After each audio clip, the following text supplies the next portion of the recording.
देखो रिकॉर्डिंग का मैसेज किया और स्क्रीन शेयर है। ठीक है। ठीक है। तो देखो, हम लोग का प्रैक्टिकल क्वेश्चन 17 19 18 ये शायद बाकी है, ठीक है, और बाकी कुछ इलास्ट्रेशन है। मेरे हिसाब से बाकी प्रैक्टिकल क्वेश्चन हो गया है। थोड़ा सा हम याद करें क्योंकि हम भूल गए कि बीच में क्या गैप है। एक सेकंड, क्योंकि प्रैक्टिकल वाला ही पहले करने वाले हैं हम लोग। दिखाते हैं। हाँ, ये वाला बाकी है। 20 20 भी बाकी है। 19 18 17 भी बाकी है। अच्छा, 17 18 19 20 भी एक क्वेश्चन है, ये भी बाकी है। या फिर ये हो गया था, ये हो गया था ना 20। एक बार कॉपी में चेक करो तो प्रैक्टिकल क्वेश्चन में सिर्फ क्या जो मैंने नोट डाउन कर रखा है वही बाकी है। 17 18 19 बाकी हो गया है ना। 20 भी हो गया है ना। Yes ma'am. ठीक है, तो फिर 17 18 19 ही बाकी है। ठीक है, 16 अप टू 16 तक क्लियर है। वन थे 1 से लेके 16। और इधर सिर्फ 17 18 19 ही बाकी है। ठीक है, तो ये क्योंकि दूसरे पॉइंट पे बेस्ड है इसलिए मैंने पूछ लिया। तो 17 जो है वो इनडिफरेंस पॉइंट पे बेस्ड है क्वेश्चन। तो पहले इनडिफरेंस पॉइंट समझेंगे, फिर ये 17 वाला क्वेश्चन हम लोग करेंगे। तो इनडिफरेंस पॉइंट,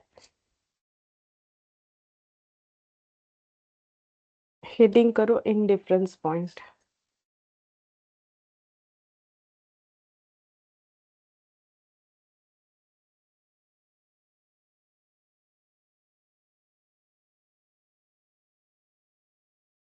इंडिफरेंस पॉइंट थोड़ा सा हम लोगों ने स्टार्टिंग में एक इंट्रो जैसा लिया था, बट थोड़ा डिटेल्स में हमें देखना पड़ेगा ताकि इसे हम लोग क्वेश्चंस कर सके। ठीक है, तो इंडिफरेंस पॉइंट क्या है पहले लिखवा देते हैं, फिर समझा देंगे। It is the particular level of, it is the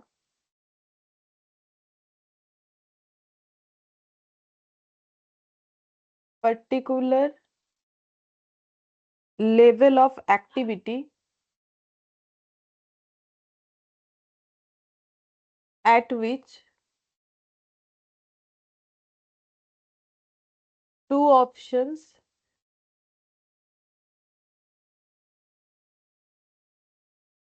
under consideration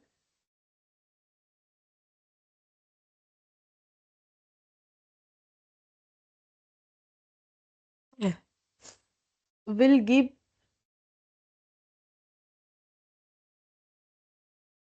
same profitability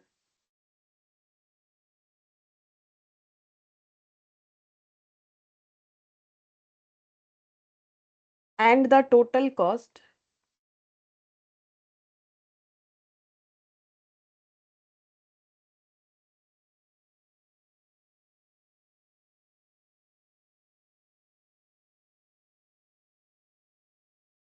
that is fixed cost plus variable cost of two alternatives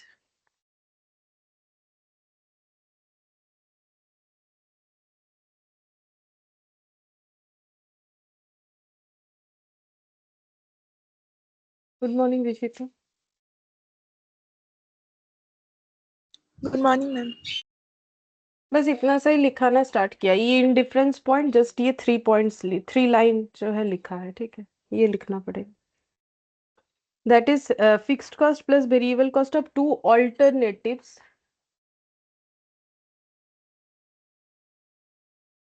is the same.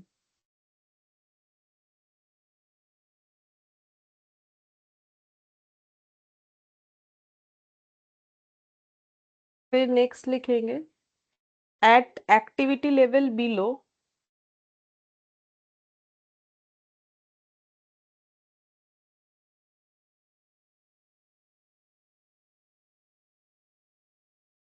below the indifference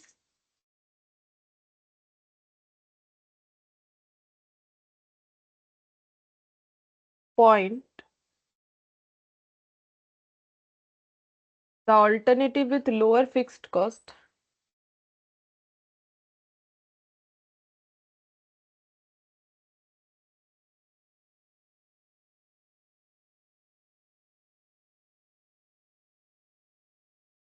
and higher variable cost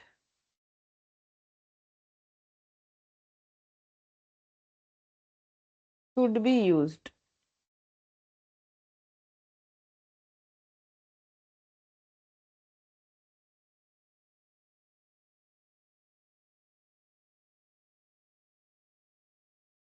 At activity level above the indifference point,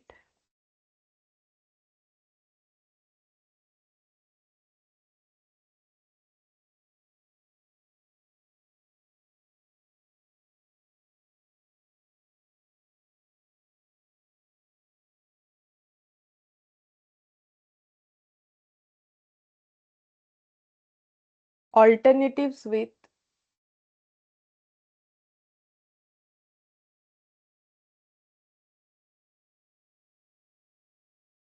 higher fixed cost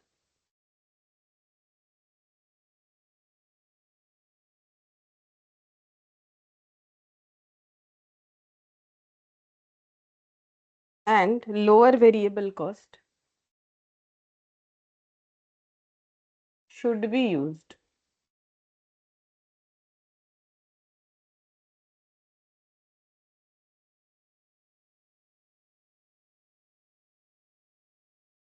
Management is indifference. Management is indifferent as to the choice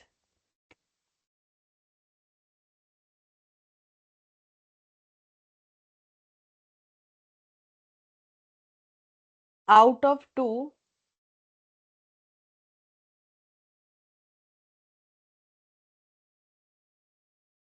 alternatives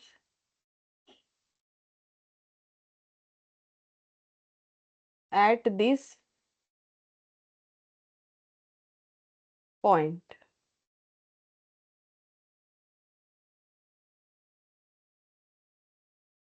Cost indifference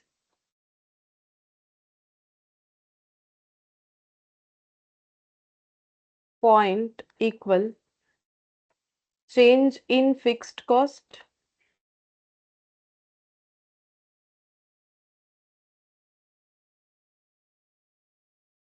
change in variable cost per unit. अच्छा, तो ये है indifference point के ऊपर मतलब note है, ठीक है। इंडिफरेंस पॉइंट क्या बोलता है, बोल रहा है कि it is the particular level of activity at which two points under consideration will give same profitability and the total cost of two alternative is the same, ठीक है। अब ये पूरा जो 4 पॉइंट है, इसको समझने के लिए हम लोग एक एग्जाम्पल ले लेते हैं, ठीक है। तो एक एग्जाम्पल लेंगे और ये पॉइंट समझ में आ जाएगा। जैसे कि मान लो कि एक ऑर्गेनाइजेशन है, सपोज कि एबीसी लिमिटेड, ठीक है। अब इनको क्या बनाना है, इनको बनाना है मान लो प्रोडक्ट एक्स, प्रोडक्ट एक्स बनाना है, ठीक है। अब प्रोडक्ट एक्स, इनका प्रोडक्शन कैसा है प्रोडक्ट एक्स का, तो इनका कहना है कि हम लोग 10,000 यूनिट पर डे प्रोडक्शन करेंगे, ठीक है। 10,000 यूनिट पर डे प्रोडक्शन करना चाहते हैं। और इस प्रोडक्शन के लिए इनको क्या चाहिए, मशीन का रिक्वायरमेंट है, मान लो मशीन खरीदना चाहते हैं,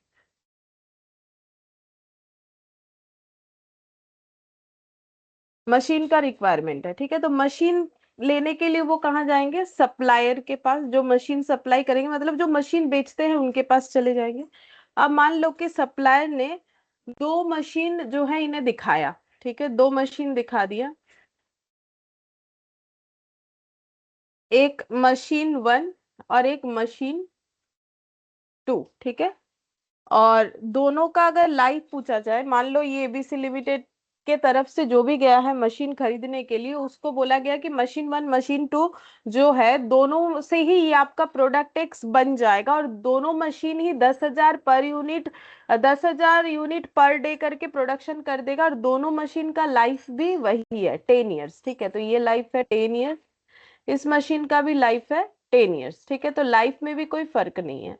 अच्छा, काम में भी कोई फर्क नहीं है, ये भी 10,000 यूनिट पर डे प्रोडक्शन कर देगा, ठीक है। ये भी 10,000 यूनिट पर डे प्रोडक्शन कर देगा, ठीक है। तो फिर बात ये है कि हमें कौन सा मशीन लेना चाहिए। तो ये डेटा देख के तो कुछ भी हम लोग बाइफरकेट नहीं कर सकते कि ये ले या ना ले, क्योंकि दोनों में ही सेम चीज दिख रहा है, लाइफ भी सेम है, पर यूनिट प्रोडक्शन भी सेम है, ठीक है। तो अब हमें कुछ और डेटा दिया जा रहा है। देखो तो क्या डेटा दिया जा रहा है, मान लो कि मशीन 1 और मशीन 2। तो मशीन 1 को ऑपरेट करने का फिक्स्ड कॉस्ट है, दोनों मशीन का ही अलग अलग दिखा देते। फिक्स्ड कॉस्ट है 1,50,000 इस मशीन को ऑपरेट करने का, और इसका 2,90,000, ठीक है। और वेरिएबल कॉस्ट पर यूनिट कितना है, इस मशीन का है 70 और इस मशीन का है 35, ठीक है। अच्छा, अब अब बोलो कि अब थोड़ा डेटा हम लोगों को चेंज मिला, तो क्या हम लोग डिसीजन ले सकते हैं कि हमें कौन सा मशीन लेना चाहिए, जिसका फिक्स्ड कॉस्ट 1.5 लाख है, या जिसका फिक्स्ड कॉस्ट 2,90,000, या फिर जिसका वेरिएबल कॉस्ट 70 है, या फिर जिसका वेरिएबल कॉस्ट 35 है। देखो अगर फिक्स्ड कॉस्ट देख के चूज करना चाहोगे, सोचोगे M1 का फिक्स्ड कॉस्ट कम है बट उसका वेरिएबल कॉस्ट तो M2 से ज्यादा है, ठीक है।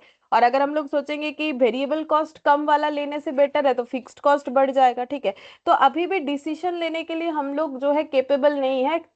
हमें वैसे बहुत सारा डेटा मिल गया है जिसमें ये सिमिलर है, ये जो है डिसिमिलर दिख रहा है, ठीक है, कि इसमें कुछ फर्क दिख रहा है हमें, लेकिन फर्क से ये आइडेंटिफाई नहीं कर पा रहे क्योंकि एक दूसरे का ऑपोजिट है।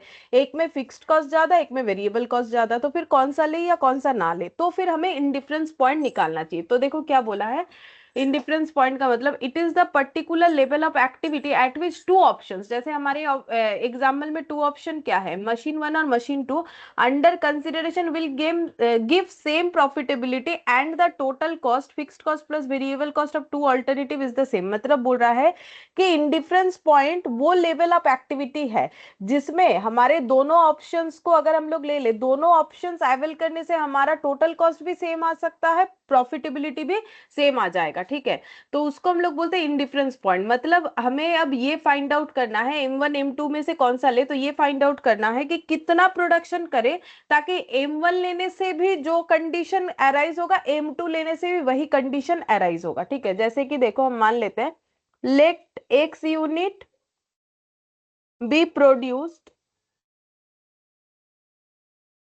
ठीक है। हम लोग मान लेते हैं कि हम लोग X यूनिट प्रोड्यूस करना चाहते हैं। अब प्रोडक्शन करेंगे तो हमारा कॉस्ट इनकर्ड होगा, तो हम यहाँ पर लिख रहे हैं टोटल कॉस्ट ऑफ, अगर हम लोग मशीन 1 लेते हैं तो मशीन 1 का टोटल कॉस्ट और total cost of machine B, machine B का टोटल कॉस्ट, और ये दोनों इक्वल होगा। अगर हम लोग X यूनिट प्रोड्यूस कर रहे हैं तो फिर ये दोनों इक्वल होगा, मतलब ये वो एक्टिविटी लेवल है जिसको इंडिफरेंस पॉइंट बोल सकते हैं कि it is the particular level of activity that is X मेरे एग्जांपल में, eight which two options that is M1 M2 under consideration, जो भी कंसिडरेशन है will give same profitability and the total cost, profitability भी same देगा, total cost भी same देगा। तो हम कॉस्ट से इस एग्जांपल को दिखा रहे हैं, ठीक है। Of two alternative is the same, मतलब दोनों अल्टरनेटिव ले लो, चाहे M1 ले लो चाहे M2 ले लो, दोनों केस में प्रॉफिटेबिलिटी दोनों का या फिर दोनों केस में दोनों का कॉस्ट जो है सेम होगा अगर हम लोग X यूनिट प्रोडक्शन करें, उसी को हम लोग बोलते हैं इनडिफरेंस पॉइंट, ठीक है। तो अब देखो यहां पर टोटल कॉस्ट ऑफ M1 क्या हो जाएगा, तो टोटल कॉस्ट का मतलब क्या होता है, fixed cost plus variable cost, ठीक है, ऑफ M1, और इसमें भी हो जाएगा fixed cost plus variable cost of M2, ठीक है। तो M1 का मतलब फिक्स्ड कॉस्ट कितना है 1,50,000, वेरिएबल कॉस्ट कितना होगा, वेरिएबल कॉस्ट पर यूनिट दिया हुआ है, अगर हम लोग X यूनिट प्रोड्यूस करेंगे तो 70X हो जाएगा, ठीक है। यहाँ पर फिक्स्ड कॉस्ट कितना है 2,90,000, अगर हम लोग 35 पर यूनिट प्रोड्यूस करेंगे तो 35 इंटू एक्स इतना हो जाएगा, ठीक है। अब इसको सॉल्व करेंगे तो 35 और इधर 70, तो 70X minus 35X, 2,90,000 minus 1,50,000, 35X equal ये कितना आ रहा है माइनस करने से,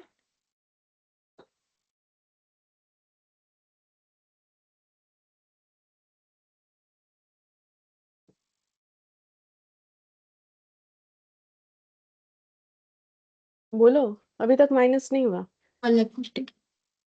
1,40,000, तो फिर x कितना आ जाएगा?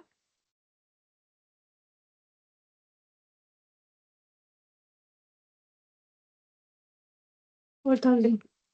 4000, ठीक है।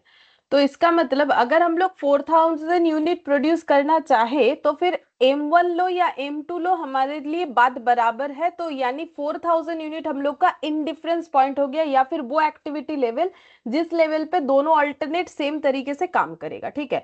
अब ये 4000 इतने मैंने डिटेल्स में निकाला, बट उसको निकालने के लिए हमारा ये फॉर्मूला काफी है, ठीक है।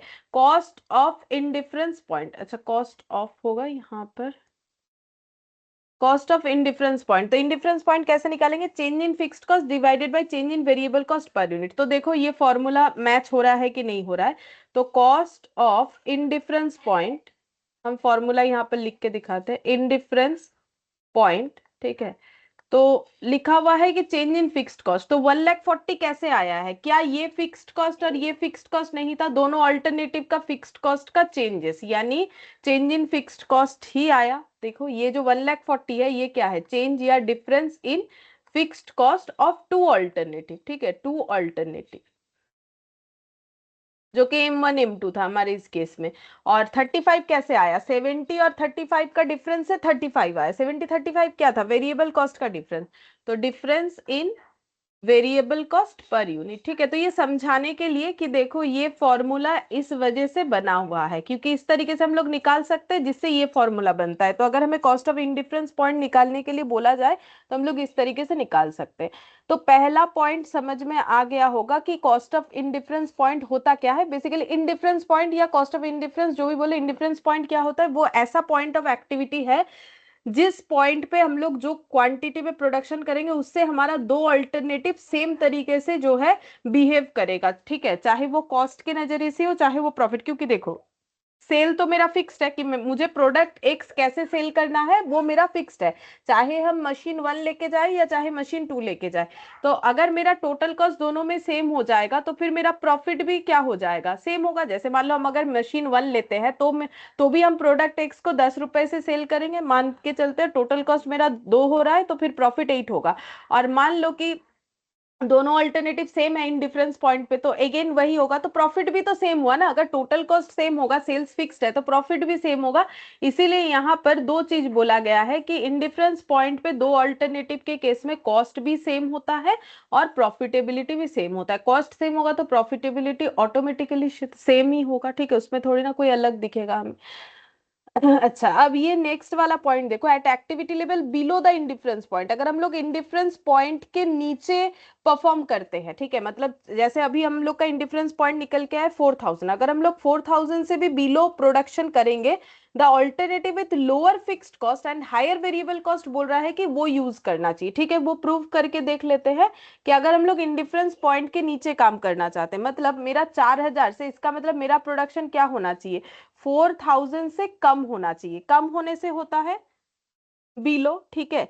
तो मान लेते हैं कि हम लोग 3000 यूनिट प्रोडक्शन करना चाहते हैं, तो मैंने ये सिंपल 3000 ले लिया। तुम लोग 4000 के नीचे कुछ भी ले सकते हो, इवन 3999 भी ले सकते हो, ठीक है। तो मशीन 1 और मशीन 2 देखो कैसे हमें कॉस्ट प्रोवाइड करेगा। तो देखो फिक्स्ड कॉस्ट क्या होगा? अगर हम लोग 4000 की जगह 3000 यूनिट प्रोड्यूस करें तो मशीन 1 और मशीन 2 का फिक्स्ड कॉस्ट में क्या चेंजेस होगा, या फिर चेंजेस नहीं होना चाहिए? बोलो।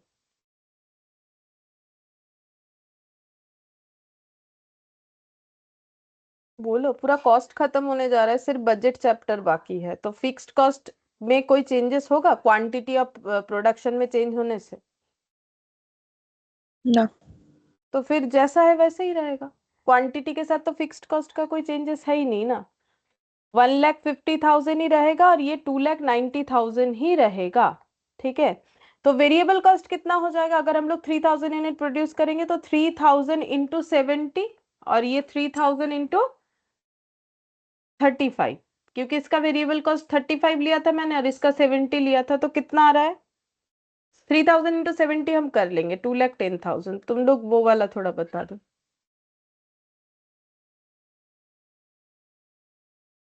1,05,000। 1,05,000, अच्छा। अब दोनों को ऐड करो, देखते हैं टोटल कॉस्ट कितना आ रहा है। ये वाला हम कर लेंगे, ये हो गया 63, 3,60,000।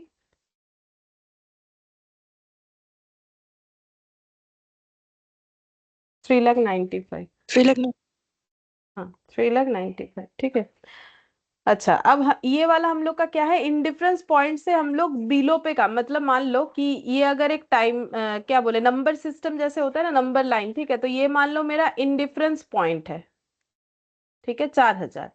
मुझे उसके बिलो मतलब मुझे इधर परफॉर्म करना है, ठीक है, तो अब बोलो मेरे लिए कौन सा ठीक रहेगा, M1 लेना चाहिए कि M2, जिसमें टोटल कॉस्ट कम होगा वही लेना चाहिए, तो कौन से में टोटल कॉस्ट कम है? M1। M1 ठीक है।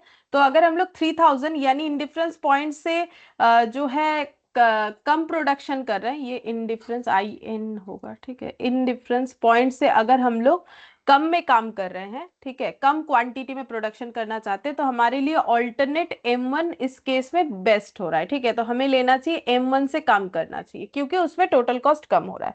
अब वहां पर जो सोल्यूशन, वहां पर जो नोट लिखा हुआ है वो बोल रहा है कि अगर हमारा, देखो, अगर हम लोग का प्रोडक्शन करने का क्वांटिटी कम होने वाला है, ठीक है, तो फिर हमें फिक्स्ड कॉस्ट को सोच समझ के देखना चाहिए, तो मुझे फिक्स्ड कॉस्ट ज्यादा बियर नहीं करना चाहिए, ठीक है, क्योंकि जब मेरा क्वांटिटी कम होगा ना तो फिक्स्ड कॉस्ट को मुझे ज्यादा लेने से मेरा प्रॉब्लम क्या है, देखो फिक्स्ड कॉस्ट रिकवर होने में समय लगता है, ठीक है, क्योंकि फिक्स्ड कॉस्ट रिकवर जल्दी से नहीं होता है ना बिजनेस में, सबसे पहले तो वेरिएबल कॉस्ट ही रिकवर करना चाहते हैं, फिर कंट्रीब्यूशन बनता जाता है तो फिक्स्ड कॉस्ट रिकवर होता है। अगर huge amount of fixed cost होगा तो ह्यूज अमाउंट ऑफ कंट्रीब्यूशन चाहिए, ह्यूज अमाउंट ऑफ कंट्रीब्यूशन पाने के लिए ह्यूज क्वांटिटी में सेल होना चाहिए। लेकिन जब मेरा क्वांटिटी वाला काम ही नहीं है कि हम उतने क्वांटिटी में बेचने ही नहीं वाले, मेरा क्वांटिटी अगर कम के तरफ है तो मेरा फिक्स्ड कॉस्ट रिकवर होने में बहुत समय लगेगा, तो मुझे फिर वो अल्टरनेट लेना चाहिए जहां फिक्स्ड कॉस्ट कम और वेरिएबल कॉस्ट ज्यादा, क्योंकि जहां फिक्स्ड कॉस्ट कम होगा वेरिएबल कॉस्ट का इन्वॉल्वमेंट ज्यादा हो जाएगा।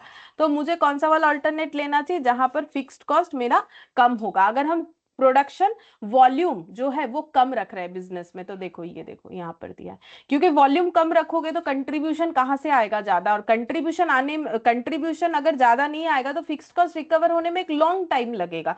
तो वही बोल रहा है, देखो अगर बिलो इंडिफरेंस पॉइंट है हमारा activity level, the alternative with lower fixed cost and higher variable cost हमें लेना चाहिए। लेकिन अगर हमारा एक्टिविटी लेवल जो है वो एवोव इंडिफरेंस पॉइंट है तो जस्ट ऑपोजिट होना चाहिए, तो देखो यहाँ पर वो भी दिखा देते हैं।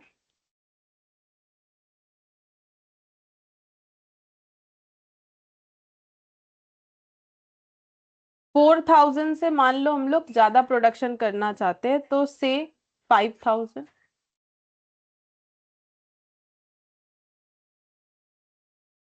M1 M2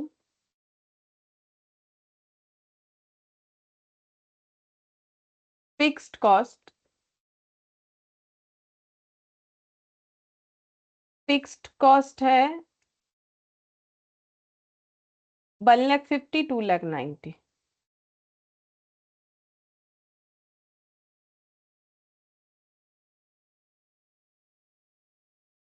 वेरिएबल कॉस्ट,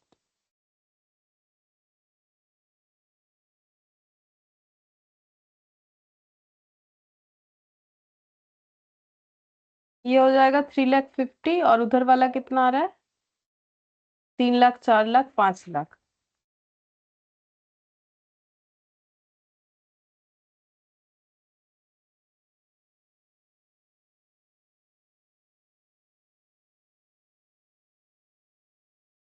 ये कितना आ रहा है? 1,75,000। 1 अच्छा 175 टोटल 4,65,000। 465। तो अगर हम लोग 5,000 यूनिट प्रोडक्शन करें मतलब मोर देन इंडिफरेंस पॉइंट, तो हमारे लिए कौन सा सस्ता हो रहा है, 5,00,000 या 4,65,000, तो 4,65,000 बेटर है, तो फिर हमें मशीन टू का मतलब ऑल्टरनेटिव में मशीन टू लेना चाहिए, ठीक है, तो ये मेरा इंडिफरेंस पॉइंट, ठीक है, पर ये मेरा इंडिफरेंस पॉइंट और उसमें हम लोग प्रोडक्शन करें इंडिफरेंस पॉइंट से ज्यादा की तरफ, ठीक है। तो हमें सस्ता M2 दे रहा है, ठीक है, हमें सस्ता M2 दे रहा है। M2 का देखो हालत की उसका वेरिएबल कॉस्ट कम है लेकिन फिक्स्ड कॉस्ट, जब मुझे बहुत ज्यादा प्रोडक्शन करना है तो मुझे फिक्स्ड कॉस्ट पे ज्यादा ध्यान नहीं देना चाहिए, वेरिएबल कॉस्ट कम होना जरूरी होता है, क्योंकि फिक्स्ड कॉस्ट तो हम रिकवर कर ही लेंगे, एक बार रिकवर हो गया ठीक है, उसके बाद तो कोई प्रॉब्लम ही नहीं है ना। फिक्स्ड कॉस्ट एक बार रिकवर होना शुरू हो गया, जब मैं हम वॉल्यूमनस मतलब वॉल्यूमनस बिजनेस कर रहे हैं, ज्यादा वॉल्यूम में बेच रहे हैं, तो मेरा फिक्स्ड कॉस्ट रिकवर होना आसान होगा। क्यों? क्योंकि मेरा सेल्स ज्यादा होगा, तो मेरा वहां पर जो कॉस्ट है, कॉस्ट माइनस करने के बाद मेरा कंट्रीब्यूशन ज्यादा होगा, कंट्रीब्यूशन ज्यादा होगा तो मेरा फिक्स्ड कॉस्ट जल्दी जल्दी रिकवर होगा। तो फिक्स्ड कॉस्ट ज्यादा है तो क्या प्रॉब्लम है? कोई प्रॉब्लम नहीं, होने दो, क्योंकि हम मेरा क्वांटिटी बहुत ज्यादा होने वाला है प्रोडक्शन में, तो इससे मेरा क्या हो जाएगा, फिक्स्ड कॉस्ट जो है वो रिकवर हो जाएगा, ठीक है। तो इसका मतलब इस केस में वेरिएबल कॉस्ट पर यूनिट कम है कि नहीं वो मुझे देखना चाहिए। मतलब जब हम लोग क्वांटिटी ज्यादा रखते हैं प्रोडक्शन का तो फिर मुझे फिक्स्ड कॉस्ट का ज्यादा होने से कोई दिक्कत नहीं, मुझे वेरिएबल कॉस्ट जितना कम है वो मेरे लिए अच्छा है, ठीक है। क्योंकि फिक्स्ड कॉस्ट लॉन्ग टर्म में वो धीरे धीरे राइट ऑफ हो ही जाएगा, ठीक है। और वेरिएबल कॉस्ट कम हो उतना अच्छा, और अगर हम लोग कम प्रोडक्शन करना चाहते हैं तो फिर मुझे फिक्स्ड कॉस्ट कम देख के काम करना चाहिए, तो वो अल्टरनेटिव लेना चाहिए। तो यहाँ पर ये दोनों पॉइंट जो बोला था वो मैंने यहाँ पर दिखाया। Activity level above the indifference point क्या होगा, alternative with higher fixed cost and lower variable cost, और यहाँ पर alternative with lower fixed cost and higher variable cost. फिर बोल रहा है management is indifferent as to the choice out of two alternative at this point, ठीक है। तो वही cost of indifference point management फिर फाइंड आउट कर लेता है कि भाई कौन सा वाला लेने से इनके लिए बेटर होगा। अच्छा, अब हम लोग इस पे एक क्वेश्चन करेंगे, ये देखो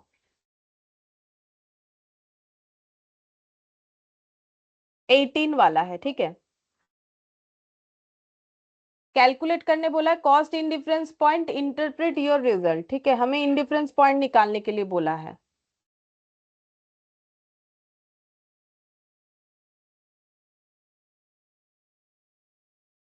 बोल रहा है the following are cost data for three alternatives, ठीक है, हमारे पास तीन ऑल्टरनेट है, ए बी और C. Manual, semi automatic, fully automatic. तो कोई टास्क होगा जो हम लोग मैनुअली भी कर सकते हैं, सेमी ऑटोमेटिक सिस्टम में भी कर सकते हैं, और फुल्ली ऑटोमेटिक सिस्टम में भी कर सकते हैं, ठीक है। तो हम लोग कौन सा अवेल करें, मैनुअल, सेमी ऑटोमेटिक या फुल्ली ऑटोमेटिक? तो देखो एक्चुअली क्या है ना कि हमें कंपेयर करना पड़ेगा तभी ना इंडिफरेंस पॉइंट निकालें, क्योंकि इंडिफरेंस पॉइंट का फॉर्मूला क्या बोल रहा है, change in fixed cost, change in variable cost. तो चेंज के लिए तो मुझे दो डेटा चाहिए ना, चेंज के लिए मुझे दो डेटा चाहिए। तो फिर हम लोग कंपेयर कैसे करेंगे? तो देखो तीनों चीजें एक साथ कंपेयर नहीं होगा, फॉर्मूला भी अलाउड नहीं कर रहा है, क्योंकि दो फिक्स्ड कॉस्ट दो वेरिएबल कॉस्ट को ही हम लोग माइनस, और तीनों एक साथ कंपेयर कर भी नहीं सकते, तो हमें पेयर में कंपेयर करना पड़ेगा। मतलब जैसे ए के साथ पहले बी का कंपैरिजन कर लिया, फिर ए के साथ सी का कर लिया, ठीक है, फिर बी के साथ सी का कर लिया। इस तरीके से हम लोग देखेंगे कि कौन सा ऑल्टरनेट हमारे लिए बेस्ट हो रहा है, ठीक है, कौन सा ऑल्टरनेट हमारे लिए बेस्ट हो रहा है। अब यहाँ पर देखो क्या बोला है, ये किस काम का है, ये मतलब ये जो मैनुअली काम ये क्या है, बोल रहे कोई क्लरिकल वर्क है, ठीक है। तो क्या क्या बोल रखा है देखो, मंथली फिक्स्ड कॉस्ट, यहाँ पर फिक्स्ड कॉस्ट क्या क्या लगेगा, अगर हम लोग मैनुअल काम करते हैं तो 15,000, ऑटोमेटिक करते हैं तो 15, 5 और 25, मतलब इसमें occupancy, maintenance, contract, equipment lease सब आ जाएगा। और सेम फुल्ली ऑटोमेटिक करने से ये सेमी ऑटोमेटिक, और फुल्ली ऑटोमेटिक करने से ये सारे, ठीक है। अच्छा, अब वेरिएबल कॉस्ट पर यूनिट पर रिपोर्ट देखो, सप्लाईज, लेबर, ठीक है, ये हो रहा है इतना 40, 80, और ये हो गया 200, 60 और 20। अच्छा, अब हमें बोला है कॉस्ट इंडिफरेंस पॉइंट और इंटरप्रेट करने बोला है रिजल्ट को, ठीक है। तो हम लोग इंडिफरेंस पॉइंट निकालेंगे, तो क्या करना है, कुछ नहीं, फिक्स्ड कॉस्ट और वेरिएबल कॉस्ट पर यूनिट का डिफरेंस निकालना है, ए बी का, फिर बी ए सी का, बी सी का, ठीक है। वैसे लिखने का कुछ भी आगे पीछे लिख सकते हो, उसमें कुछ फर्क नहीं पड़ेगा, ए बी के जगह अगर पहले बी सी ऑल्टरनेट लिख दिया तो उसमें कोई फर्क नहीं है, जैसा चाहे लिख सकते हैं, but starting from A B कर सकते हैं, ए बी सी इस तरीके से दिया हुआ है, ठीक है। तो हमें कॉस्ट ऑफ इंडिफरेंस पॉइंट निकालने के लिए बोला है, तो calculation of cost indifference point,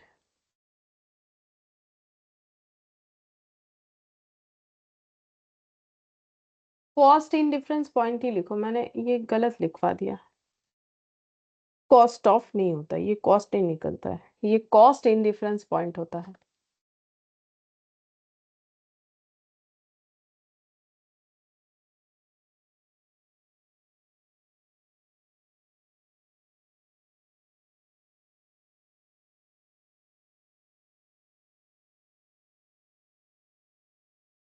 अच्छा, पर्टिकुलर्स,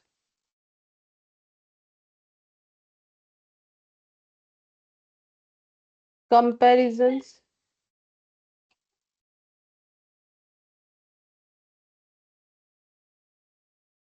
ए एंड बी,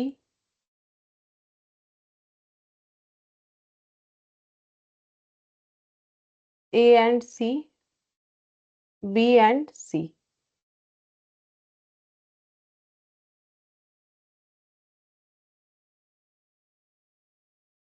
तो सबसे पहले डिफरेंस इन फिक्स्ड कॉस्ट।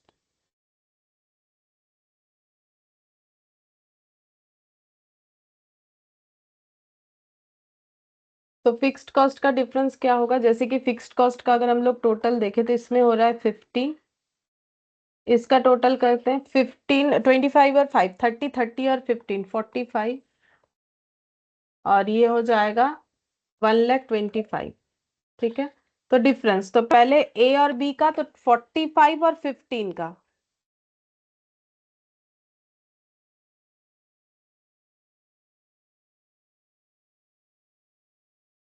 और ए का फिर 45 है क्या, नहीं ए का तो कम था, 15 था। अच्छा, 1,25,000 और 15,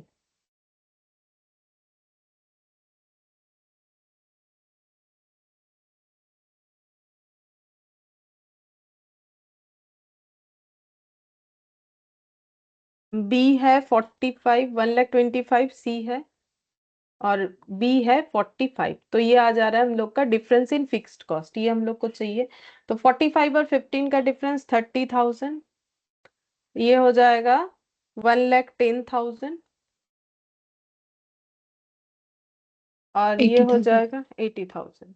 ठीक है, अब डिफरेंस इन वेरिएबल कॉस्ट।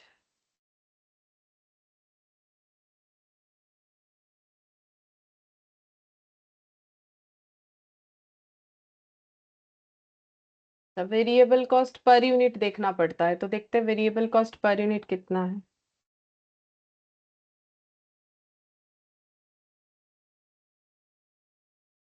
240, 140 और 40। ठीक है, तो 240 माइनस 140 पहला हो जाएगा, फिर ए और सी का मतलब 240 और 40, और बी एंड सी, तो बी एंड सी हो जाएगा 140 और 40, 100, 200 और 100। Cost in difference point.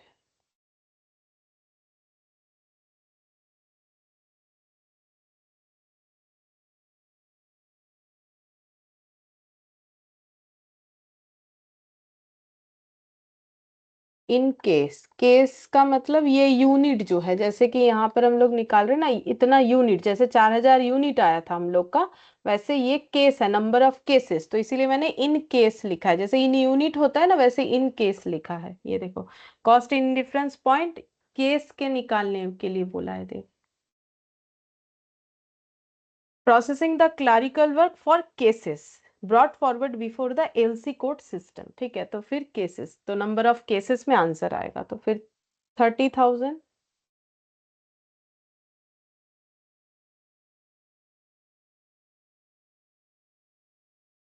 100 per unit, तो ये हो जाएगा 300 केसेस। तो 100 भी एक्चुअली पर यूनिट नहीं, 100 पर केस होना चाहिए।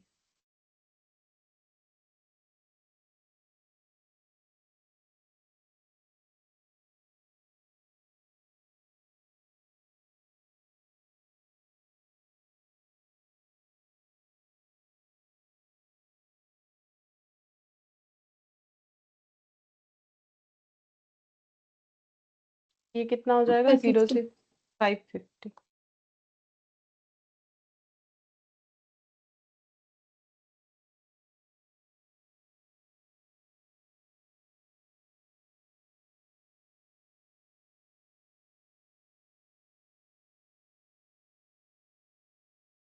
ठीक है, तो इन डिफरेंस पॉइंट हम लोगों ने निकाल लिया। तो पहले तो बोला था कि ये निकालो, ठीक है, तो वो निकाल दिया। फिर बोला कि रिजल्ट को इंटरप्रेट कर दो, मतलब बता दो, ठीक है। तो कैसे लिखेंगे, यहाँ पर लिख देते हैं, at activity level below the indifference point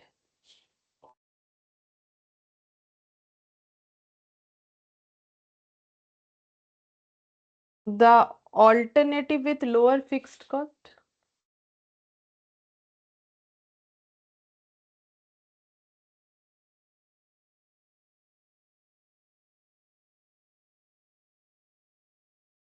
and higher variable cost per unit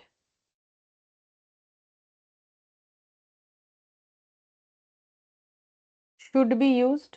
मतलब रूल्स बता देना है, ठीक है, इंटरप्रिटेशन यही होगा कि इंडिफरेंस पॉइंट तो पता चल गया, लेकिन अगर बिलो इंडिफरेंस पॉइंट काम करना है तो ऑल्टरनेटिव कौन सा वाला लेना चाहिए, लोअर फिक्स्ड कॉस्ट और higher variable cost per unit. और अगर at activity level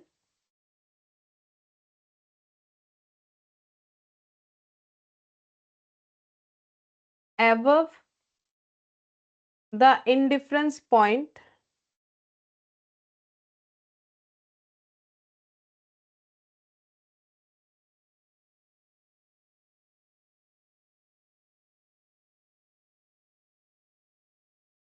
alternative with higher fixed cost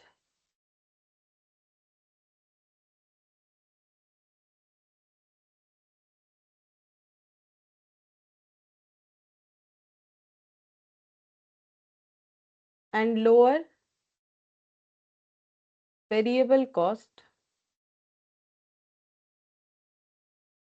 should be used।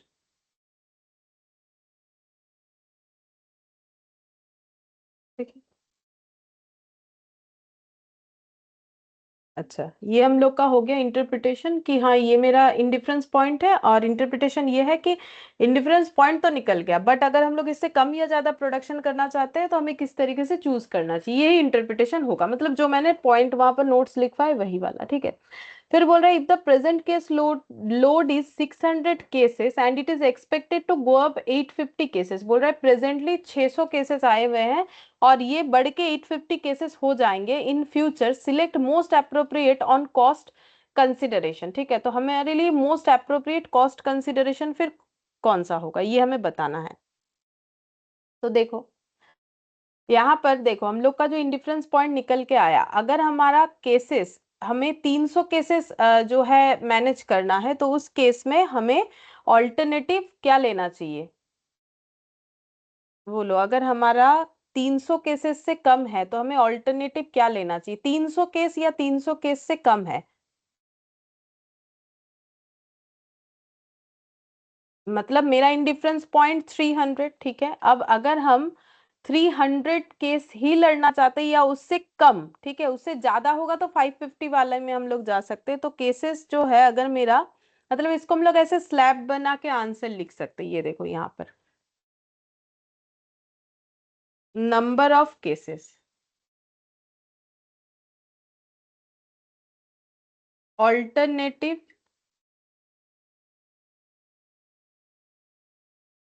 To be chosen.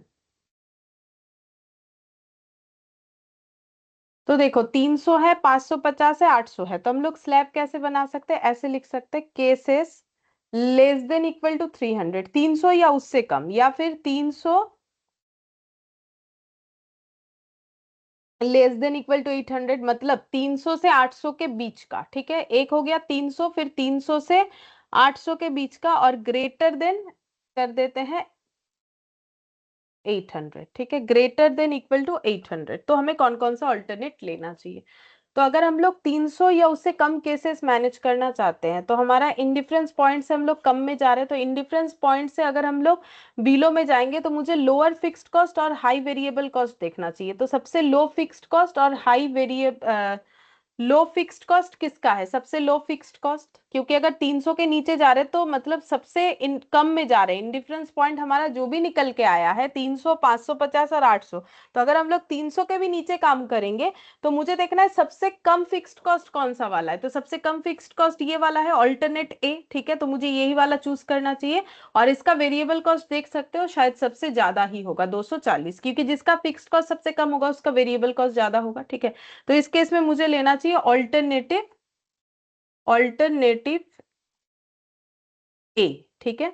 अच्छा, अगर मेरा 300 से ज्यादा है बट 800, मतलब 300 से 800 के बीच का केसेस है, तो फिर मुझे कौन सा ऑल्टरनेट लेना चाहिए। और अगर 800 से ज्यादा है तो पहले 800 से ज्यादा चेक करो, अगर 800 से ज्यादा है तो मुझे कौन सा ऑल्टरनेट लेना चाहिए। 800 से ज्यादा होने का मतलब जो मेरा सबसे ज्यादा इंडिफरेंस पॉइंट निकल के है उससे भी ज्यादा, तो ज्यादा लेंगे तो मेरा लोअर फिक्स्ड कॉस्ट वाला मुझे लेना चाहिए। सबसे कम fixed cost, sorry, higher fixed cost और लोअर वेरिएबल कॉस्ट, तो हायर फिक्स्ड कॉस्ट कौन सा है, ऑल्टरनेटिव सी में है, और लोअर उसी में सबसे वेरिएबल कॉस्ट है 40, ठीक है।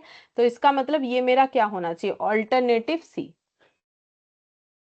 ऑल्टरनेटिव सी, ठीक है। जहां पर हम लोग इंडिफरेंस पॉइंट देखो, हम लोग का मिनिमम इंडिफरेंस पॉइंट 300 और मैक्सिमम 800 निकल के आया है, तो 300 से कम में अगर जाएंगे तो मुझे ये चेक करना चाहिए कि सबसे कम वेरिएबल को, सबसे कम फिक्स्ड कॉस्ट किसका है। इसमें क्या था, फिक्स्ड कॉस्ट सबसे कम था और वेरिएबल कॉस्ट सबसे ज्यादा था। ए में देख देख सकते हो, वेरिएबल कॉस्ट 240 और फिक्स्ड कॉस्ट देखो 1500, सिर्फ 15,000। और अगर हम लोग 800 से ज्यादा, तो फिर मुझे क्या करना है, फिक्स्ड कॉस्ट देखना है कि ज्यादा हो कोई प्रॉब्लम नहीं, वेरिएबल कॉस्ट सबसे कम होना चाहिए। तो देखो इसी में सबसे कम है वेरिएबल कॉस्ट, फिक्स्ड कॉस्ट सबसे ज्यादा है 1,25,000, वेरिएबल कॉस्ट है ओनली 40, बाकी सब सबसे कम, ठीक है। तो इसीलिए ये वाला ले लिया। और अगर 300 से 800 के बीच का है, मतलब मेरा मिनिमम और मैक्सिमम जो इंडिफरेंस पॉइंट है उसके बीच का है, तो मुझे ऑल्टरनेटिव फिर कौन सा लेना चाहिए, फिर मुझे ये दोनों से हटके जो है, मतलब बी वाला, ठीक है, जहां पर फिक्स्ड कॉस्ट और वेरिएबल कॉस्ट इन दोनों के मुकाबले अगर देखोगे तो मॉडरेट है। मॉडरेट मतलब इन दोनों से जो है कम है, ठीक है। जैसे कि अगर ए के हिसाब से कंपेयर करोगे तो ज्यादा है, बी सी के हिसाब से कंपेयर करोगे तो कम है। सेम तरीके से यहाँ पर भी ए के साथ कंपेयर करोगे तो कम है, बी के साथ कंपेयर करोगे तो वेरिएबल कॉस्ट ज्यादा है। तो मेरा ये ऑल्टरनेटिव बी आ जाएगा। तो हम लोग मैक्सिमम और मिनिमम वाला देख लेंगे, तो फिर ये बीच वाला ऑल्टरनेटिव बी आ गया हम लोग का, ठीक है। अच्छा, अब ये हम लोगों ने एक स्लैब बना लिया, अब हमें आंसर देना है इस क्वेश्चन का कि अगर हमारा प्रेजेंट केस लोड है 600 और वो केस लोड अगर 850 तक जा सकता है, तो most appropriate cost in difference, most appropriate on cost consideration कौन सा होगा। तो अगर मेरा 600 से लेके 850 तक जा सकता है, तो 850 मतलब मोर देन 800, तो मुझे ऑल्टरनेटिव सी लेना चाहिए। तो यहाँ पर लिख देते हैं ऑल्टरनेटिव सी। अच्छा, ऑल्टरनेटिव सी तो अगर 850 तक जाएगा, लेकिन अगर प्रेजेंटली 600 है तो फिर कौन सा लेना चाहिए, तब तो बी लेना चाहिए, ठीक है। तब तब मेरा क्या होना चाहिए, बी। तो यहाँ पर दोनों चीजें लिखना पड़ेगा, तो पहले प्रेजेंट वाला लिख लेते हैं, उसके बाद ये, since present case load is 600, therefore alternative B is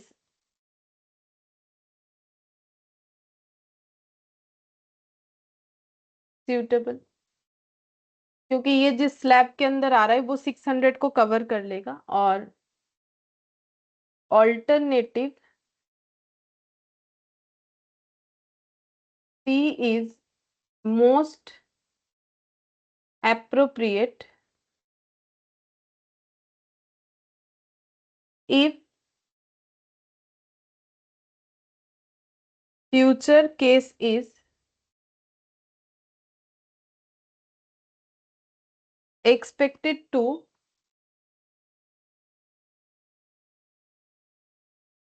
go up to 850 cases. तो मोर देन 800 तो ऑल्टरनेटिव सी, ठीक है। 300 से 800 के बीच का तो ऑल्टरनेटिव बी, ठीक है। ये स्लैब बनने के बाद तो ये आंसर देना उतना कुछ मुश्किल है नहीं। बाकी ये स्लैब थोड़ा सा बना लेना चाहिए, ठीक है, इसमें आंसर देने के लिए कि हमें कैसे कितने कितने क्वांटिटी के केस में हमें कौन कौन सा अल्टरनेटिव ज्यादा बेनिफिट देगा। अच्छा, इसके बाद क्वेश्चन नंबर 19 करेंगे, ये भी इंडिफरेंस पॉइंट पे बेस्ड है, ठीक है। तो बोल रहा है कि X Y limited makes two product X and Y whose respective fixed cost are F1 and F2। अच्छा, फिर बोल रहा है you are given that unit contribution of Y is 1/5 less than the unit contribution of X, that the total of F1 and F2 is 1,50,000, that the BEP of X is इतना, for BP of X F2 is not considered, and that 3000 unit is the indifference point between X and Y, that is X and Y make equal profit at 3000 unit volume considering their respective fixed cost, there is no inventory build up as whenever whatever is produced is sold। बोल रहा है कोई closing stock नहीं रहेगा, जो भी बन जाता है वो बेच देते हैं, खत्म हो जाता है, ठीक है। तो अभी इस क्वेश्चन को थोड़ा सा हम लोग लिखते हैं क्योंकि यहाँ पर बहुत सारा छोटा छोटा पॉइंट दे रखा है। तो सबसे पहले बोला एक्स वाई जेड एक ऑर्गेनाइजेशन है जो कि एक्स वाई प्रोडक्ट बनाता है, तो पहले हम लोग वो लिखेंगे, X Y Z limited production करता है दो प्रोडक्ट, एक का नाम है एक्स, दूसरे का नाम है वाई, ठीक है, ये बोला है पहले लाइन पे। अच्छा, फिर बोला है दोनों का फिक्स्ड कॉस्ट है F1 और F2, ठीक है, तो फिक्स्ड कॉस्ट यहाँ पर लिखेंगे। अच्छा, ये खत्म हो गया। फिक्स्ड कॉस्ट X का है F1 और Y का है F2। अच्छा, फिर बोल रहा है कि you are given that the unit contribution, unit मतलब एक unit contribution, unit contribution of Y is 1/5 less than the unit contribution of X. तो एक्स का यूनिट कंट्रीब्यूशन जितना भी है उससे वाई का 1/5 कम है। तो you are given that the unit contribution of Y is 1/5 less than the unit contribution of X. तो एक्स का यूनिट कंट्रीब्यूशन मान लेते हैं है कंट्रीब्यूशन पर यूनिट, एक्स का मान लेते हैं है 1, ठीक है, 1। और कंट्रीब्यूशन को सी से, मतलब हम लोग ऐसे लिखते हैं इसको, सी कंट्रीब्यूशन फॉर सी नाम दे देते हैं, जैसे फिक्स्ड कॉस्ट का इन्होंने एफ नाम दिया है और एक्स का है तो सी एक्स दे देते हैं, तो कंट्रीब्यूशन एक्स का सी एक्स है, इसका क्वांटिटी है 1, ठीक है। और कंट्रीब्यूशन वाई का नाम दे देते हैं सी वाई, और इसका क्वांटिटी कितना है, बोल रहा है कि ये एक्स के क्वांटिटी से 1/4 कम है, ऐसा करके बोल रखा है, देखो 1/5 बोला है, सॉरी 1/4 नहीं 1/5 बोला है।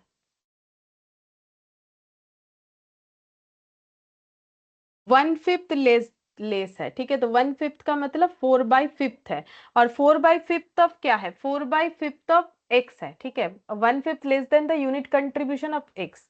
और बोला है that the total of F1 F2 is 1,50,000, तो F1 F2 का टोटल है 1,50,000, ठीक है। और that the BP of X is 1800 unit. अच्छा, बीपी ऑफ एक्स बोला है 1800 यूनिट, यहाँ पर लिखते हैं बीपी ऑफ एक्स 1800 यूनिट। और क्या बोला है, ब्रैकेट में BP of x F2 is not considered. अच्छा, जब ब्रेक इवन पॉइंट एक्स का निकाला जाता है तो F1 F2 कंसिडर्ड नहीं होता है, क्या कंसिडर्ड नहीं होता है, F2 इज नॉट कंसिडर्ड, मतलब फिक्स्ड कॉस्ट में F2 नहीं लिया जाता है, ठीक है। फिर बोल रहा है कि and that 3000 unit is the indifference point between X and Y, और इंडिफरेंस पॉइंट है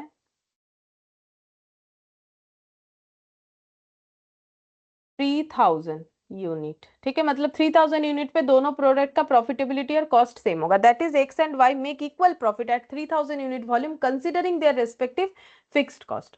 तो फिक्स्ड कॉस्ट जैसा है वैसा रहेगा लेकिन इक्वल प्रॉफिट देगा, इसी को तो इंडिफरेंस पॉइंट बोलते हैं, हम लोग पढ़ चुके। There is no inventory buildup as whatever is produced is sold, तो बोल रहा है कोई इन्वेंट्री नहीं बचता है, मतलब क्लोजिंग स्टॉक जो है वो कुछ भी नहीं होगा। तो ये पूरा क्वेश्चन को मैंने यहाँ पर समरी बना लिया। Find out the value of F1 F2 and unit contribution of x and Y, तो हमें F1 F2 मतलब फिक्स्ड कॉस्ट का वैल्यू निकालना है, unit contribution of x and Y निकालना है, मतलब सी एक्स और सी वाई का वैल्यू निकालना है, ठीक है। तो हम लोग नेक्स्ट पेज में जाते हैं।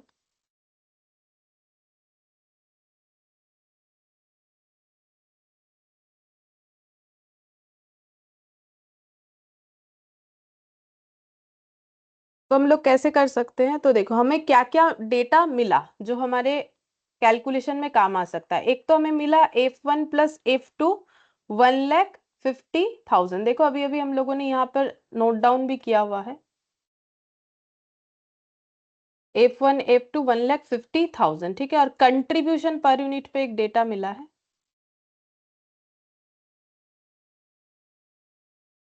यहाँ पर हमें ये मिला है कि C Y equal to contribution of Y जो है वो है कंट्रीब्यूशन एक्स का एक से 1 - 1/5 कम, मतलब 4/5 ऑफ सी एक्स, ठीक है। देखो ना यहाँ पर बोला क्या है, अगर मैथमेटिकली, ये मैथमेटिकली क्वेश्चन है ज्यादा, देखो ये इक्वेशन बिल्डअप करना पड़ेगा। बोल रहा है कि the unit contribution of Y, मतलब वाई का जो कंट्रीब्यूशन है एक यूनिट का, वो 1/5 कम है, वो 1/5 से कम है द यूनिट कंट्रीब्यूशन। तो एक्स का मान ले एक यूनिट का कंट्रीब्यूशन एक है, तो वाई का कितना होगा, 4/5 ऑफ क्या होगा, एक्स होगा, ठीक है। तो अब एक्स का मैंने सी एक्स माना है तो 4/5 ऑफ सी एक्स, और वाई का अगर सी वाई माना है तो C Y equal to 4/5 of C X. तो इसको हम लोग ऐसे लिख सकते हैं, सी वाई इक्वल टू 4/5 का मतलब कितना होता है, पॉइंट में अगर ट्रांसफर करेंगे तो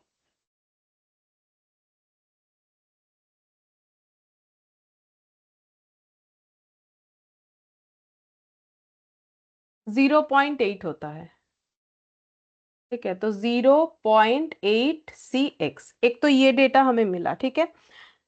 और क्या मिल रहा है, और हमें थर्ड नंबर पे लिख लेते हैं, और हमें मिला है कि BP of X equal to 1800 है। इसको हम लोग बोल सकते हैं fixed cost of X, that is F1 divided by contribution per unit of X. इसी तरीके से निकाला होगा। तो फिक्स्ड कॉस्ट ऑफ एक्स कितना है F1, और कंट्रीब्यूशन पर यूनिट एक्स का कितना है सी एक्स, और बीपी कितना है 1800।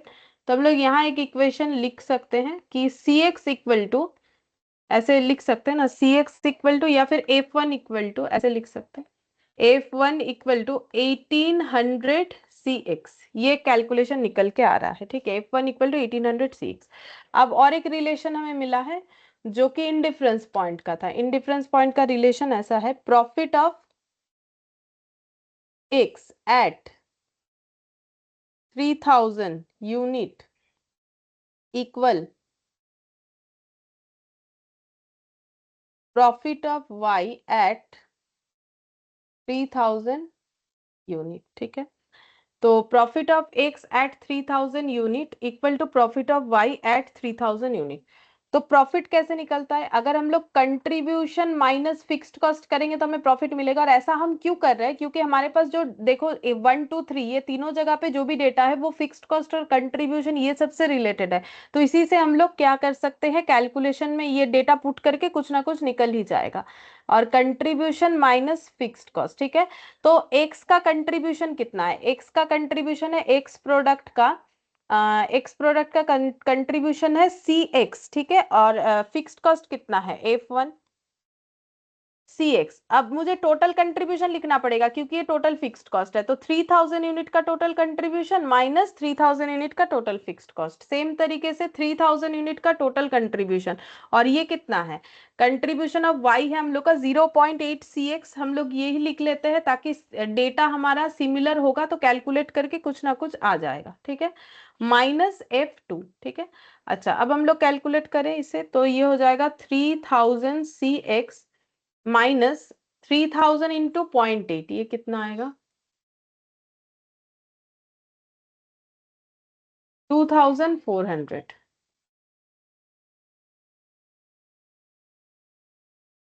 -F2, ठीक है। अब देखो F1 का भी मेरा सी एक्स से एक रिलेशन आया है, तो 3000 C X minus 1800 C X equal to 2400 C X minus F2। तो इससे मेरा F2 निकलने का चांसेस लग रहा है, देखते हैं कितना आता है।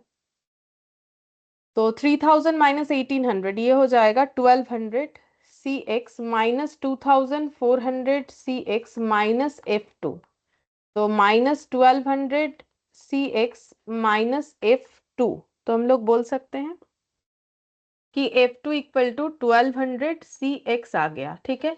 अच्छा, अब इसको निकालने के लिए क्या करें, देखो F2 के जगह क्या हम लोग लिख सकते हैं, ये F2 का वैल्यू पुट करते हैं, इससे हम लोग लिख सकते हैं 1,50,000 माइनस F1। ठीक है।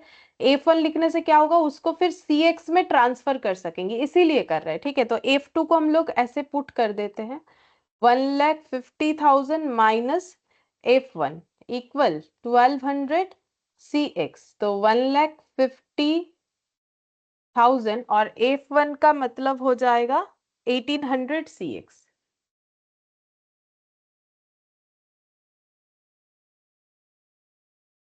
तो ये इधर आ जाएगा।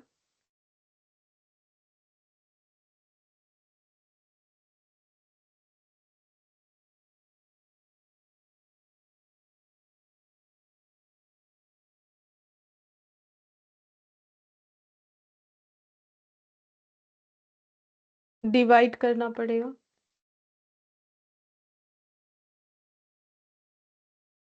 50। ठीक है, तो कंट्रीब्यूशन यहाँ पर लिख देते हैं, contribution per unit for product x is ₹50 per unit. ठीक है।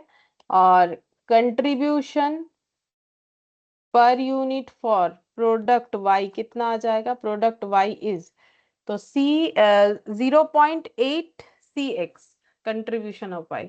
तो 0.8 इंटू 50, तो ये हो जाएगा 40 पर यूनिट। ठीक है, ये 40 पर यूनिट हो गया। अब F1 निकालते हैं। F1 कितना होगा, तो F1 हो जाएगा 1800 इंटू सी एक्स मतलब 50, और F2 हो जाएगा 1,50,000 माइनस F1। अब F1 कितना है वो देखने से ही पता चलेगा, तो 18 इंटू 5 90,000।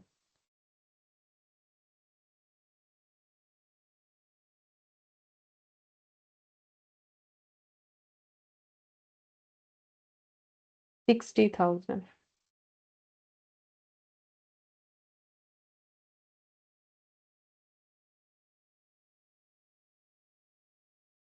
60,000। ठीक है, F2 हो गया मेरा 60,000।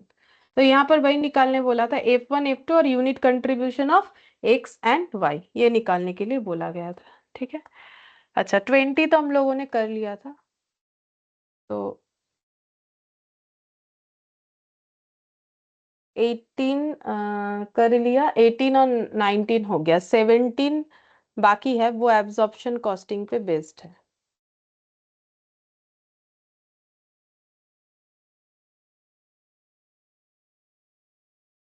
ये वाला तो 18 19 हो गया। ठीक है, और 17 बाकी है, तो 17 के लिए फिर से नया concept.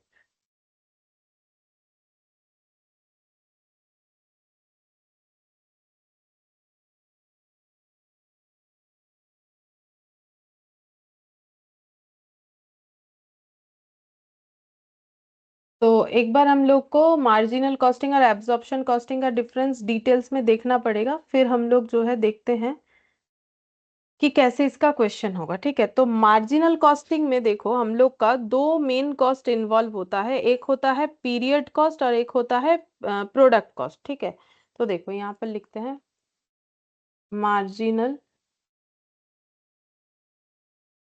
Costing, product cost, product and period cost, ऐसे लिख देते हैं। तो ये हम लोग जब स्टार्टिंग में कॉस्ट ऑफ बेसिक क्लास कर रहे थे, तो ये सारा चीज ऑलरेडी हम लोग का किया हुआ है, फिर भी यहाँ पर थोड़ा जान लेते हैं अलग से। The technique of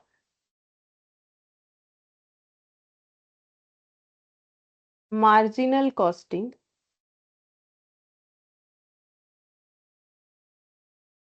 is based on the distinction between product cost and period cost.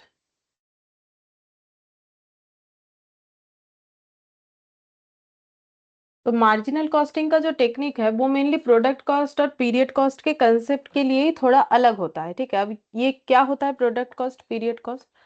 Only the variable cost are treated as the cost of the product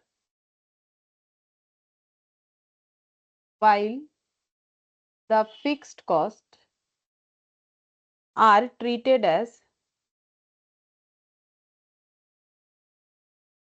period cost which will be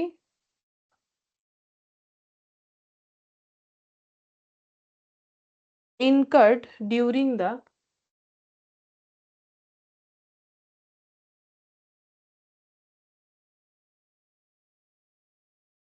period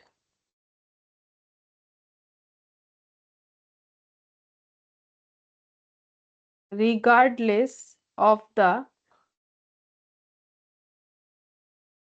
volume of output। तो क्या लिखा है बता देते। पहले तो लिखा है कि मार्जिनल कॉस्टिंग का टेक्निक जो है वो पीरियड कॉस्ट और प्रोडक्ट कॉस्ट के लिए अलग होता है। ओनली वेरिएबल कॉस्ट को यहाँ पर ट्रीट किया जाता है as the cost of the product while the fixed cost are treated as period cost. तो फिक्स्ड कॉस्ट को ना पीरियड कॉस्ट की तरह ट्रीट किया जाता है और प्रोडक्ट कॉस्ट में वेरिएबल कॉस्ट को ऐड किया जाता है विच विल बी, अब ये जो पीरियड कॉस्ट है फिर उसके बाद बोल रहे हैं विच will be incurred during the period regardless of the volume of the output. तो वैसे भी फिक्स्ड कॉस्ट तो आउटपुट के मतलब वॉल्यूम जो है आउटपुट का उसके ऊपर डिपेंड भी नहीं करता है। 10 यूनिट बनाओ 10 लाख यूनिट बनाओ मेरा फिक्स्ड कॉस्ट तो वही होने वाला है। लेकिन यहाँ पर फिक्स्ड कॉस्ट को ट्रीट कैसे करते हैं? पीरियड कॉस्ट की तरह, प्रोडक्ट कॉस्ट की तरह नहीं, ठीक है। मतलब जिस पीरियड में जितना लगेगा उतना पूरा ऐड हो जाता है। तो प्रोडक्ट कॉस्ट में सिर्फ वेरिएबल कॉस्ट आता है, मार्जिनल कॉस्टिंग का जो टेक्निक होता है। और फिर फिक्स्ड कॉस्ट को क्या करते हैं? फिक्स्ड कॉस्ट को हम लोग पीरियड कॉस्ट की तरह जो है इनकर्ड करते हैं, treated as period cost which will be incurred during the period. तो जिस पीरियड में जितना फिक्स कॉस्ट लगेगा उतना। अब ये इतना रहने दो, अभी इसको थोड़ा समझना है और एब्जॉर्प्शन कॉस्टिंग भी लिखवाते फिर हम लोग देखते हैं। देखो यहाँ पर लिखेंगे absorption costing.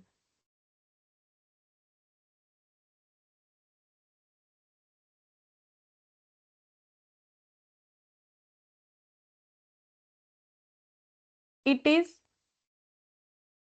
The practice of charging all cost, यहाँ पर सारे कॉस्ट चार्ज होते हैं, both variable cost and fix cost to operations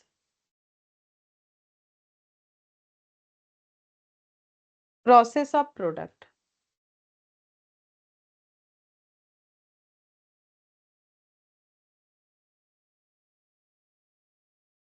मतलब यहाँ पर वेरिएबल कॉस्ट फिक्स कॉस्ट दोनों ही प्रोडक्ट कॉस्ट में ऐड होता है जो कि मार्जिनल कॉस्टिंग में नहीं होता है, ठीक है। फिर इन absorption costing the classification of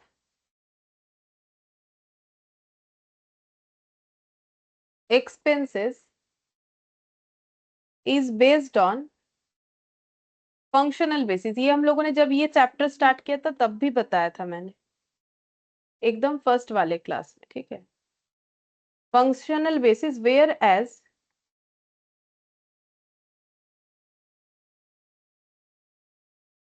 in marginal costing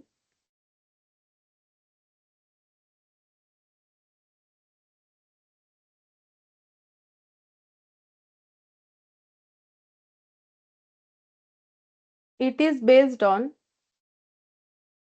the nature of expenses. Nature मतलब फिक्स्ड या वेरिएबल। जैसे एब्जॉर्प्शन कॉस्टिंग में क्लासिफिकेशन होता है फंक्शन के बेसिस पे, जैसे कि एडमिनिस्ट्रेशन कॉस्ट है, सेलिंग ओवरहेड है, या डिस्ट्रीब्यूशन कॉस्ट है, या फैक्ट्री ओवरहेड है। लेकिन मार्जिनल कॉस्टिंग ये देखा जाता है कि खर्चा वेरिएबल है कि फिक्स्ड है। फिर नेक्स्ट यहाँ पर इन एब्जॉर्प्शन कॉस्टिंग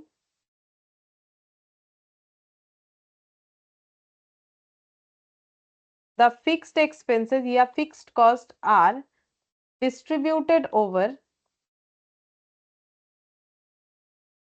प्रोडक्ट। मतलब यहाँ प्रोडक्ट के कॉस्ट में फिक्स्ड कॉस्ट को भी डिस्ट्रीब्यूट कर दिया जाता है, जो कि मार्जिनल कॉस्ट में नहीं होता। ये हम लोगों ने ऊपर ही पढ़ा, ठीक है। अभी जो लिखा कि उसमें प्रोडक्ट कॉस्ट है उसको as a period cost treat किया जाता है, ठीक है। तो over products on absorption basis.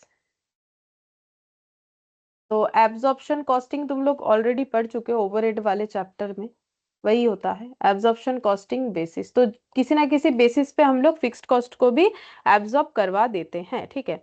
अच्छा, अब इसके बाद डिफरेंस के लिए हम तुम लोग को कंपेयर कर सको इस तरीके से दोनों साइड में जगह रख के करना, इधर मार्जिनल कॉस्टिंग और इधर एब्जॉर्प्शन कॉस्टिंग, या मतलब इधर एब्जॉर्प्शन लिख देते, चलो एब्जॉर्प्शन कॉस्टिंग। दोनों का हम पूरा स्टेटमेंट फॉर्मेट में लिख के दिखाएंगे तो पता चल जाएगा क्या फर्क होता है। इधर लिख दिया मार्जिनल कॉस्टिंग। तो मार्जिनल कॉस्टिंग मेथड से बना हुआ पीएल स्टेटमेंट कैसे देखने में होता है और एब्जॉर्प्शन कॉस्टिंग से बना हुआ कैसे देखने में होता है। सबसे पहले सेल्स यहाँ पर लिखेंगे, सेल्स आउटर कॉलम में, ठीक है। फिर यहाँ पर एब्जॉर्प्शन कॉस्टिंग में प्रोडक्ट कॉस्ट, ठीक है। प्रोडक्ट कॉस्ट में क्या क्या आ जाएगा देखो, हम यहाँ पर लिख रहे हैं प्रोडक्ट कॉस्ट। तो इनका प्रोडक्ट कॉस्ट मतलब सब कुछ आएगा, ठीक है। वेरिएबल फिक्स, तो यहाँ पर लिखेंगे direct material, direct labour, variable manufacturing overhead, variable manufacturing overhead,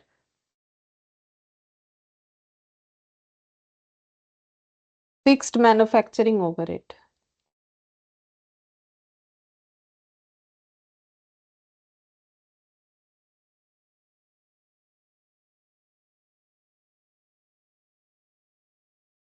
तो ये टोटल आ जाएगा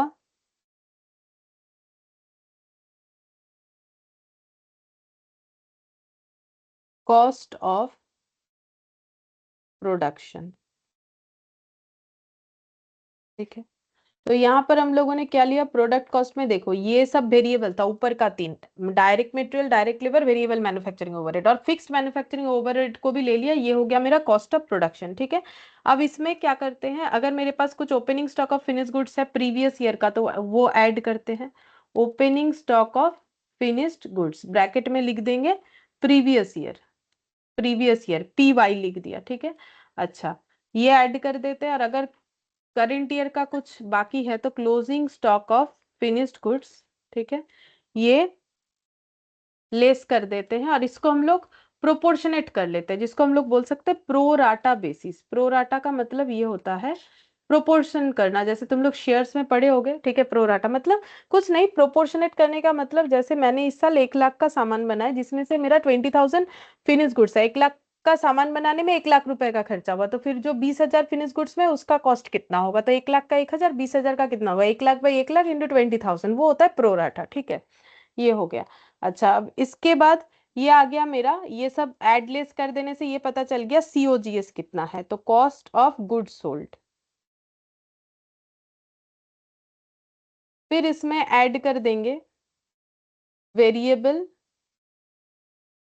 या फिक्स्ड एडमिनिस्ट्रेशन ओवरहेड, चाहे वेरिएबल हो चाहे फिक्स्ड हो दोनों ऐड हो जाएगा। सेम तरीके से वेरिएबल और fixed selling and distribution overhead,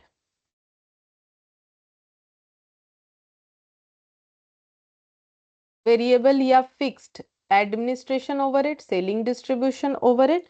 तो टोटल कॉस्ट ऑफ सेल्स मतलब देखोगे तो लगभग तुम लोग को दिखेगा कि जैसे कॉस्ट शीट है, कॉस्ट शीट है, ठीक है, कॉस्ट शीट जैसा ही है, लेकिन प्रेजेंटेशन देखो कॉस्ट ऑफ सेल्स। और यहाँ पर अगर कोई अंडर या ओवर एब्जॉर्प्शन, अगर अंडर एब्जॉर्प्शन है तो ऐड होगा, अभी अगर नहीं समझ में आ रहा है, वैसे आना तो चाहिए क्योंकि ऑलरेडी ओवर अंडर एब्जॉर्प्शन हम लोग करके आ रहे हैं ओवरहेड कॉस्टिंग में, जो कि हमारे कॉस्टिंग का 3rd नंबर चैप्टर था। अभी तो हम लोग लास्ट के तरफ आ गए, ये खत्म होने से एक ही चैप्टर बचता है बजट, ठीक है। फिर उसके बाद रिवीजन हो जाएगा, उसमें कोई प्रॉब्लम नहीं है, लेकिन हम जस्ट याद दिला रहे।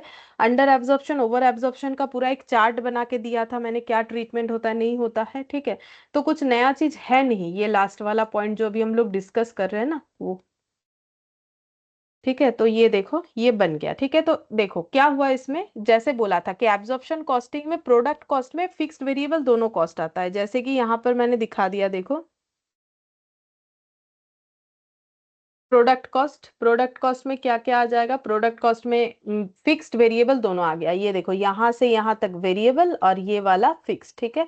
तो मेरा टोटल कॉस्ट ऑफ प्रोडक्शन निकल के आ गया, ठीक है। अब इसमें क्या करना है, मुझे फंक्शन वाइज भी कॉस्ट ऐड करना है। अब जैसे ओपनिंग या क्लोजिंग कुछ होगा तो एडजस्ट हो जाएगा, वो तो नॉर्मल बात है। सीओजीएस आ गया, फिर उसमें देखो जब तक कॉस्ट ऑफ प्रोडक्शन नहीं निकलेगा तब तक तो हम लोग एडमिनिस्ट्रेशन और सेलिंग डिस्ट्रीब्यूशन ऐड नहीं कर पाएंगे। तो एडमिनिस्ट्रेशन सेलिंग डिस्ट्रीब्यूशन जब करेंगे तब फिक्स्ड वेरिएबल दोनों नेचर का करेंगे, ठीक है। फिर अगर ओवर अंडर एब्जॉर्प्शन हुआ तो उसे एडजस्ट कर देंगे। लेकिन मार्जिनल कॉस्टिंग में ऐसा नहीं होता है। मार्जिनल कॉस्टिंग में फिर कैसा होता है, अच्छा ये सेल्स और ये जो टोटल कॉस्ट हम लोग का निकल के आ रहा है ना, ये ऐसे आउटर में लिख के, ये वाला ये जो टोटल कॉस्ट निकल के आया, इसको आउटर में लिख के लेस करके प्रॉफिट निकाल सकते हैं। ये जो सेल्स है इसके नीचे ऐसे, तो ये मेरा प्रॉफिट आ जाएगा।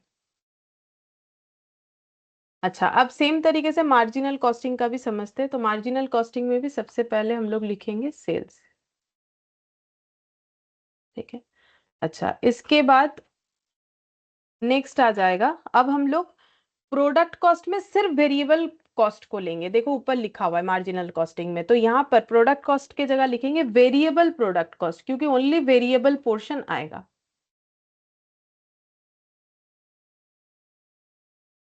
ठीक है। वेरिएबल प्रोडक्ट कॉस्ट में क्या क्या आ जाएगा, सारे वेरिएबल आइटम आ जाएंगे। तो direct labour, direct material, variable overhead, ये 3 चीज लिखना चाहिए। फिर डायरेक्ट मटेरियल,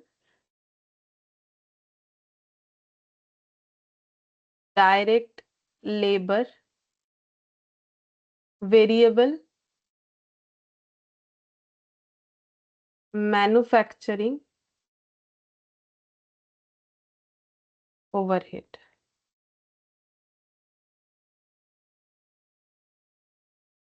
ठीक है। तो ये सब टोटल करने से आ जाएगा, जैसे यहाँ लिखा है कॉस्ट ऑफ प्रोडक्शन, उसके जगह लिखना पड़ेगा वेरिएबल कॉस्ट ऑफ प्रोडक्शन, क्योंकि सारे वेरिएबल आइटम है।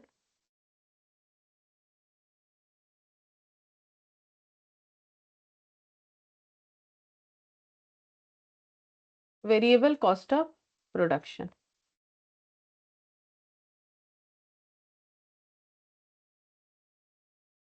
ठीक है।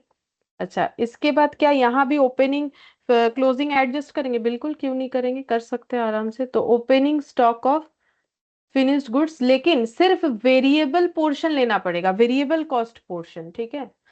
यहाँ पर जैसे फिक्स्ड वेरिएबल दोनों आ जाएगा, वेरिएबल कॉस्ट प्रीवियस ईयर का यहाँ पर भी, ठीक है। फिर लेस हो जाएगा closing stock of finished goods, यहाँ पे भी प्रोराटा बेसिस होगा लेकिन सिर्फ वेरिएबल पोर्शन, ठीक है। जैसे यहाँ पर फिक्स्ड वेरिएबल दोनों आएगा तो यहाँ भी प्रीवियस ईयर, ठीक है, और ये भी प्रोराटा, लेकिन सिर्फ वेरिएबल पोर्शन को लेना है, फिक्स्ड को अलग कर देना है। तो यहाँ पर आ जाएगा कॉस्ट ऑफ गुड्स सोल्ड, तो variable cost of goods sold.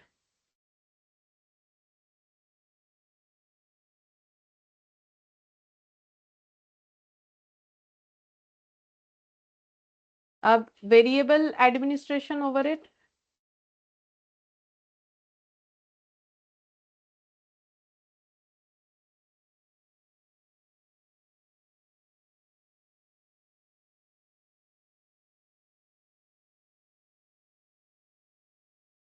Fixed sorry variable, गलती से फिक्स्ड लिख दी, variable selling and distribution overhead. तो यहाँ पर आ जाएगा total variable cost, total variable cost of sales, ठीक है, कॉस्ट ऑफ सेल्स आया लेकिन सिर्फ वेरिएबल नेचर वाला, ठीक है। अब सेल से इसे लेस कर देंगे तो हमें मिल जाएगा कंट्रीब्यूशन, तो इसको मुझे आउटर में दिखाना चाहिए, ठीक है। ये डेटा को मुझे आउटर में दिखाना चाहिए, ये लेस कर देंगे, लेस करने से मुझे मिल जाएगा कंट्रीब्यूशन। यहाँ पर निकालेंगे कंट्रीब्यूशन। कंट्रीब्यूशन कैसे निकाला, sales minus variable cost of sales करके कंट्रीब्यूशन आ गया, ठीक है।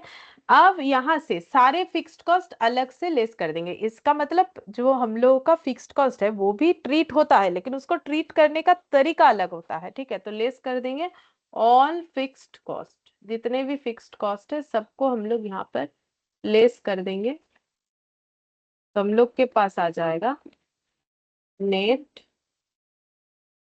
प्रॉफिट, ये भी नेट प्रॉफिट। तो ये फर्क है, ठीक है। ये अब जैसे मैंने यहाँ पर लिख के दिखा दिया, थोड़ा टाइम तो लगा, लेकिन इससे पूरा क्लैरिटी आ जाएगा कि हम लोगों को फिर कैसे करना है, ठीक है। अच्छा, अब यहाँ पर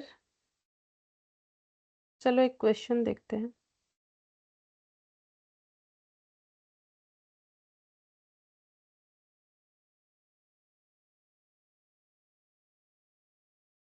सेवेंटीन,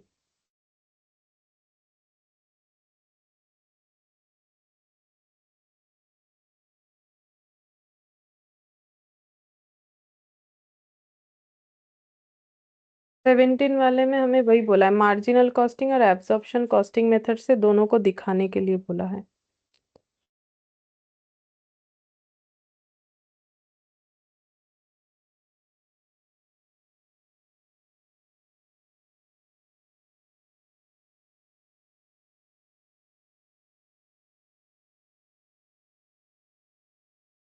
और ये एक 17 थोड़ा सा अलग है, मतलब पहले हम थोड़ा सा आसान सा करना चाहते हैं, तो मुझे लगता है कि हमारा जो इलास्ट्रेशन वाला क्वेश्चन है वो सही रहेगा, उसके बाद अगर हम लोग 17 करेंगे तो वो बेटर रहेगा। तो इलास्ट्रेशन 14 यही बाकी है शायद, और बाकी सब हम लोगों ने कर लिया है मेरे हिसाब से। 13 12 हो गया है, 11 हो गया है, हाँ 10 भी हो गया है, 9 भी तो लास्ट क्लास में ही किया, ये भी हो गया, 8 हो गया, 6 7 हो गया, हाँ ये ड्रॉ वाला बाकी है, मतलब ड्रॉ बताना बाकी है, ठीक है। तो अभी हम लोग का बाकी जो क्वेश्चन है यहाँ पर, ये पूरा तो नहीं हो पाएगा आज, देखते हैं जितना हो पाता है। ये 17 वाला, सॉरी 14 वाला, 14 वाले में क्या बोला है, बोल रहा है कि वंडर लिमिटेड मैन्युफैक्चर से single product Zest, the following figures related to Zest for a 1 year period बोला है, सेल्स एंड प्रोडक्शन। तो लेवल परसेंट और 100%, तो सेल होता है 400, प्रोडक्शन होता है 800 यूनिट, सेल होता है 8 लाख पे और ये होता है 16 लाख। तो इसका मतलब सेलिंग प्राइस पर यूनिट कितना हो जाता है, 2000 करके, तो 2000 करके 400 का 8 लाख होता है। प्रोडक्शन कॉस्ट बोल दिया है वेरिएबल फिक्स्ड, सेलिंग डिस्ट्रीब्यूशन बोल दिया है वेरिएबल फिक्स, ठीक है। The normal level of activity for the year 800 unit, normal level of activity है इनका 800 यूनिट, मतलब 100% कैपेसिटी लेवल यूटिलाइज करना। Fixed cost are incurred evenly throughout the year and actual fixed cost are the same as budgeted, बोल रहा है fixed cost evenly throughout the year use करना है, और एक्चुअल फिक्स्ड कॉस्ट और budgeted fixed cost same है, दोनों में कोई फर्क नहीं है, ये बोल रहा है। ये दिख भी रहा है 1,60,000 1,60,000। अच्छा, फिर बोल रहा है there were no stock of Zest at the beginning of the year, मतलब ओपनिंग स्टॉक कुछ भी नहीं है। In the first quarter 220 unit were produced and 160 unit were sold, first quarter में 220 यूनिट बनाया गया और 160 यूनिट बेचा गया। Compute the fixed production cost absorbed by Zest if absorption costing is used. तो पहला क्वेश्चन हम लोग पहले कर लेते हैं, उसके बाद हम लोग सेकंड वाला देखते हैं, ओवर अंडर ये सारी चीज देखेंगे। तो पहले बोल रहा है इलास्ट्रेशन 14 ए, फिक्स्ड प्रोडक्शन कॉस्ट एब्सॉर्ब्ड। तो यहाँ पर बोला है कि फिक्स्ड प्रोडक्शन कॉस्ट कितना एब्सॉर्ब्ड होगा जस्ट अगर एब्सॉर्प्शन कॉस्टिंग यूज होता है, ठीक है। तो देखो, जो ओवरहेड है वो अगर याद है तो आसानी से समझ में आ जाएगा, ठीक है। तो हम लोग सबसे पहले देखेंगे बजटेड प्रोडक्शन फिक्स्ड कॉस्ट कितना है, तो दोनों ही देखा हम लोगों ने 1,60,000 है। बजटेड आउटपुट ब्रैकेट में नॉर्मल एक्टिविटी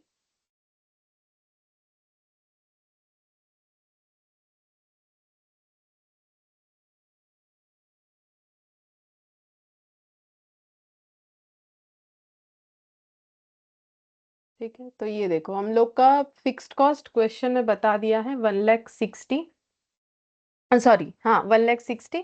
और जो नॉर्मल लेवल ऑफ एक्टिविटी है वो है 800 यूनिट, नॉर्मल एक्टिविटी लेवल है 800 यूनिट, और यही हम लोग का बजटेड आउटपुट है। तो एब्जॉर्प्शन जो रेट है वो क्या होगा, तो फिर यूनिट बेसिस पे होगा, यूनिट का डेटा अवेलेबल है। तो एब्जॉर्प्शन रेट क्या होता है, budgeted fix cost divided by कोई एक बेसिस, तो यूनिट है तो बजटेड यूनिट, बजटेड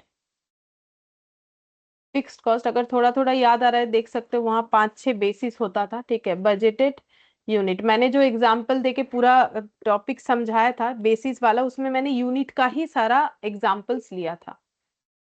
तो 1,60,000 divided by 800,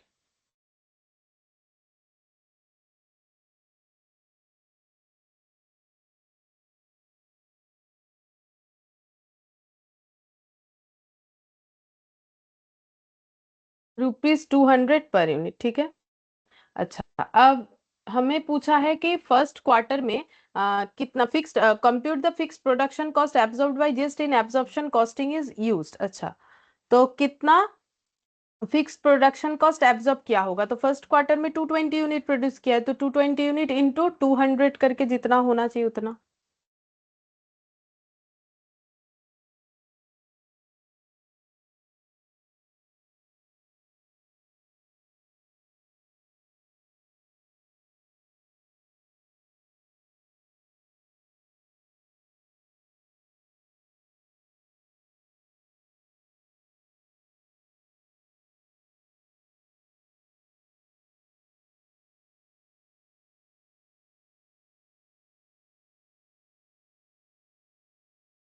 to twenty unit first quarter में प्रोड्यूस हुआ है, इंटू @200 पर यूनिट करके, तो कितना एब्जॉर्ब हुआ होगा, 44,000 रुपीज का एब्जॉर्प्शन हुआ होगा। तो पहले क्वेश्चन का आंसर निकल के आ गया, fix production cost absorbed by Zest if absorption costing is use, ठीक है। फिर सेकेंड पॉइंट बी,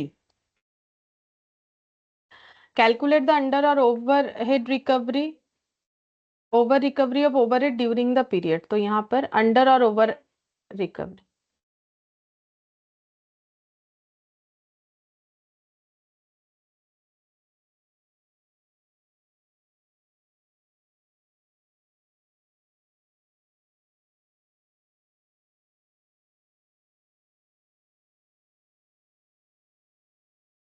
तो देखते हैं। तो हम लोगों ने एब्जॉर्ब तो करवाया 44,000, और एक्चुअली में कितना फिक्स्ड प्रोडक्शन ओवरहेड लगा है, actual fixed production overhead, actual और जितना एब्जॉर्ब दोनों का डिफरेंस ओवर या अंडर एब्जॉर्प्शन बताएगा। तो एक्चुअली में कितना हुआ है, तो एक्चुअली में भी 1,60,000 हुआ है, लेकिन 1,60,000 तो पूरे पीरियड का है, 1 ईयर का। हम लोग एक क्वार्टर के साथ कंपेयर कर सकते क्योंकि क्वार्टर का यूनिट प्रोडक्शन हमें एक्चुअल वाला दिया हुआ था। तो 1,60,000 इंटू 1/4 कर लेंगे, तो ये हो जाएगा 40,000। तो हम लोग का एक्चुअली खर्चा हुआ है 40,000, जबकि हम लोगों ने एब्जॉर्ब करवा दिया 44,000, तो ओवर एब्जॉर्प्शन है, ठीक है, ज्यादा एब्जॉर्ब करवा दिया।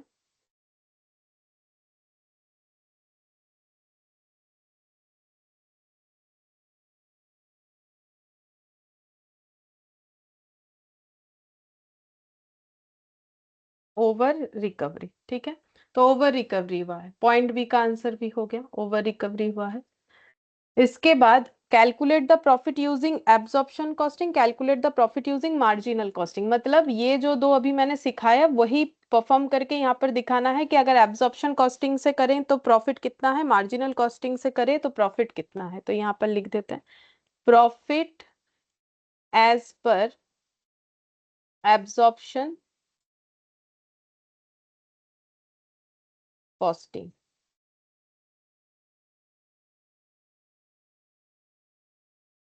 तो सबसे पहले सेल्स लिखेंगे, कितना देखते हैं, 220 यूनिट प्रोड्यूस बट 160 सेल, तो 160 इंटू 2000 करके, क्योंकि सेलिंग प्राइस पर यूनिट ये दोनों का वैल्यू देखोगे तो पता चलेगा 8,04,000 यूनिट बेच के यानी 2000, और 16,08,000 यूनिट बेच के यानी वही 2000, तो 2000 पर यूनिट करके 160 यूनिट का सोल्ड आउट हुआ है। तो 160 unit at the rate of 2000, तो ये हो जाएगा 3,20,000 लेस प्रोडक्शन कॉस्ट।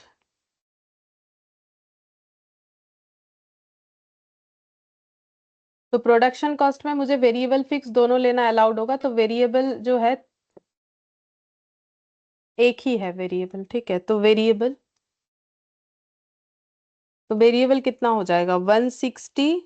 तो प्रोडक्शन तो हम लोगों ने पूरा टोटल ही किया है ना 220, तो ये तो सोल्ड आउट यूनिट है तो इसीलिए सेल पे 160 लिया, बट प्रोडक्शन कॉस्ट तो 220 यूनिट प्रोड्यूस या उसी पे लगेगा, 220 यूनिट। और प्रोडक्शन वेरिएबल कॉस्ट कितना है 3,20,000 फॉर 400 यूनिट, तो 400 से डिवाइड कर देने से आ जाएगा 800, ठीक है। तो ये क्या दिखाना पड़ेगा वर्किंग नोट में 800 कहाँ से आया, ठीक है। तो अभी तो हम तुम लोग को वहां से दिखा देते हैं। तो ये हो जाएगा 1,76,000 वेरिएबल, और फिक्स्ड ओवरहेड ये कितना हो जाएगा 220 unit at the rate of fixed overhead 1600 और 1600, और इसका रेट हम लोगों ने निकाला था पहले, उस रेट को लेना पड़ता है बजटेड, तो ये देखो 200, क्योंकि फिक्स्ड ओवरहेड को एब्जॉर्ब करवाया जाता है। तो ये हो गया 44,000, ठीक है। और तो कुछ है नहीं कॉस्ट, तो ये हो जाएगा मेरा 3,0,0 2,20,000, ठीक है। अच्छा, अब ऐड करना पड़ेगा अगर कुछ opening stock of finish goods रहा तो, ठीक है। लेकिन मेरे इस क्वेश्चन में ऐसा कुछ नहीं है, ठीक है। लेस कर देंगे closing stock of finish goods जो कि होगा, ठीक है। Closing stock of finish goods होगा, closing stock of finish goods कितना होगा, ये 2,20,000 जो खर्चा हुआ है वो फॉर 220 यूनिट हुआ है। अगर 160 सोल्ड आउट हुआ है तो कितना बचा हुआ रहेगा, 220 माइनस 160 करने से कितना आता है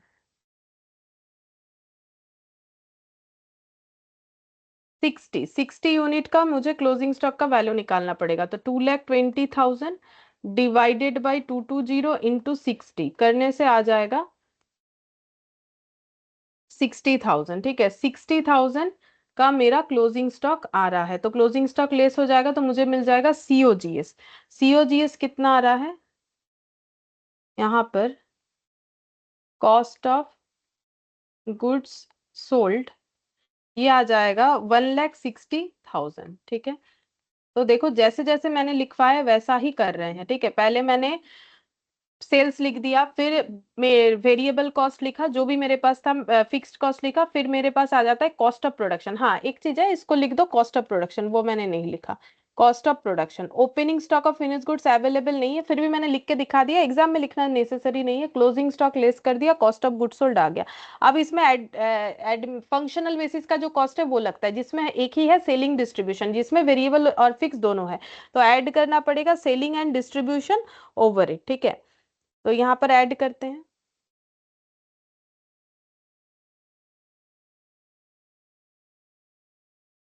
इस यहाँ जगह नहीं है, हम ना यहाँ पर इधर ऐड करते हैं, यहाँ स्टार लगा के इसके बाद ये वाला जगह यूज करते हैं, ठीक है। इसमें करेंगे तो क्या होगा, समझाने में आसानी होगा, पीछे लिखने में प्रॉब्लम होगा इसके बाद। तो यहाँ पर लिख देते हैं, ऐड हो जाएगा selling and distribution over it. तो वेरिएबल वाला कितना है, वेरिएबल वाला है 1,60,000 फॉर 400 यूनिट, तो कितना हो जाएगा 400 रुपए करके, ठीक है। 400 रुपए करके 160 यूनिट का, क्योंकि सोल्ड आउट 160 हुआ।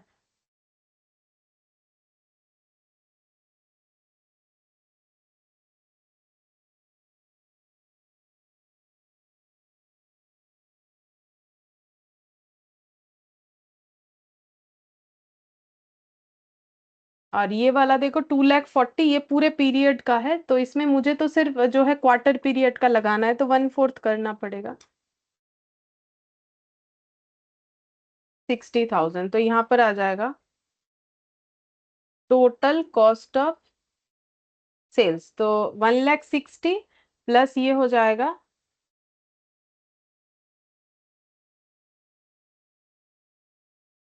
64,000 प्लस 60,000, 2,84,000। कॉस्ट ऑफ सेल्स आ गया 2,84,000। अब 2,84,000 में हमें ओवर ही अंडर एब्जॉर्प्शन को एडजस्ट कर देना है, तो हम लोग का आया था यहाँ पर एब्जॉर्प्शन जो निकल के आया यहाँ पर ओवर रिकवरी वाई कितने का, 4,000 का, ठीक है। तो ओवर रिकवरी वाई है तो खर्चा मतलब कॉस्ट ज्यादा दिख रहा है, तो उसे मैनेज करने के लिए क्या करना पड़ेगा, लेस करेंगे। ओवर एब्जॉर्प्शन किस चीज का हुआ था, फिक्स्ड कॉस्ट का, फिक्स्ड का ही होता है ओवर एब्जॉर्प्शन ऑफ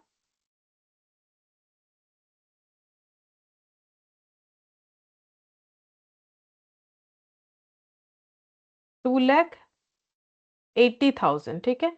अब इससे मुझे लेस करना पड़ेगा 3,20,000, तो मुझे पता चल जाएगा प्रॉफिट कितना होगा। तो यहाँ पर ये अगर थोड़ा सा जगह बचता, 2,80,000 इधर हटा के लिख दे, हो जाएगा।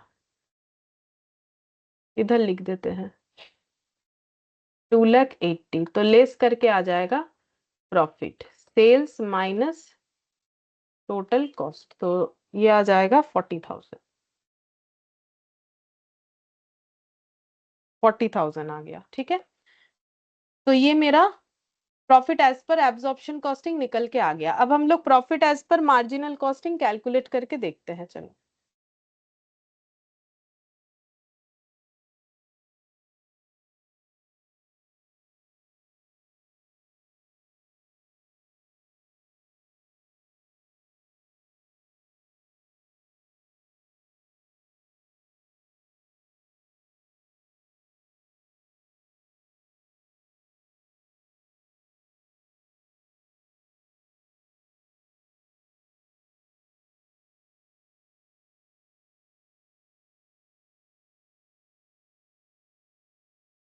सेल्स, सेल्स तो उतना ही रहेगा, 160 एट द रेट ऑफ 2,000 करके, तो 3,20,000 less only variable cost of production.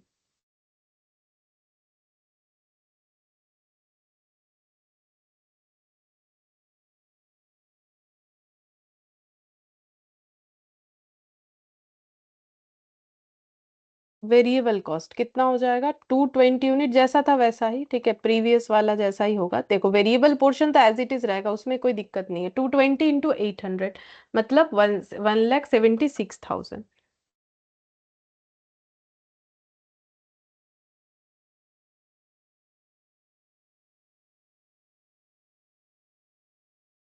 Variable आएगा, देखो फिक्स्ड एक था वो तो यहाँ नहीं आएगा, क्योंकि मार्जिनल कॉस्टिंग में फिक्स नहीं आता है। तो सीधा हम लोग यहाँ पर क्लोजिंग स्टॉक में आ जाएंगे, क्योंकि opening stock of finish goods भी नहीं है, ठीक है। तो सीधा मेरा क्लोजिंग स्टॉक वाला डेटा आएगा।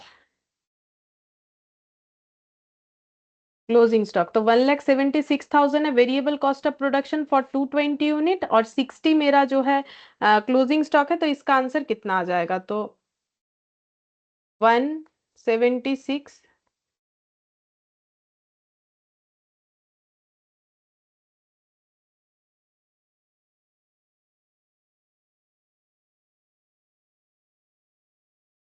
सीओ जीएस वेरिएबल वाला 1,28,000, ठीक है। फिर यहाँ पर और क्या आ जाएगा, देखो इसके साथ ही कंपेयर करके देख सकते हो। इसके बाद आ जाता है सेलिंग डिस्ट्रीब्यूशन, वेरिएबल वाला लेंगे, फिक्स्ड लास्ट में दिखाएंगे। तो यहाँ जैसे फिक्स्ड वेरिएबल दोनों लाइन बाय लाइन हुआ है और प्रोडक्ट कॉस्ट में ऐड हुआ है, यहाँ पर सिर्फ और सिर्फ वेरिएबल वाला होगा। Variable selling and distribution overhead, ठीक है। तो 160 एट द रेट ऑफ 400 करे करके बिका है 160 यूनिट, और देखो वेरिएबल 400 करके है, तो ये हो गया है 64,000, ठीक है। तो आ जाएगा कॉस्ट ऑफ सेल्स वेरिएबल वाला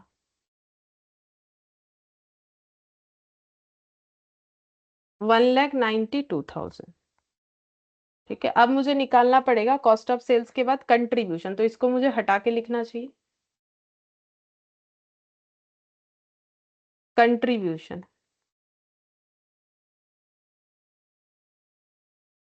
3,20,000 minus 1,92,000,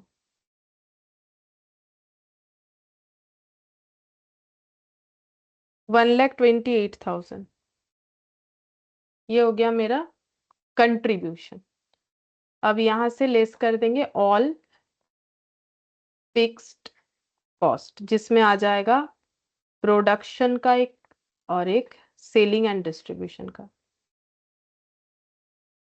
तो प्रोडक्शन का 1,60,000 जो कि एब्जॉर्प्शन कॉस्टिंग में स्टार्टिंग में ही कर दिया गया था प्रोडक्ट कॉस्ट में ऐड।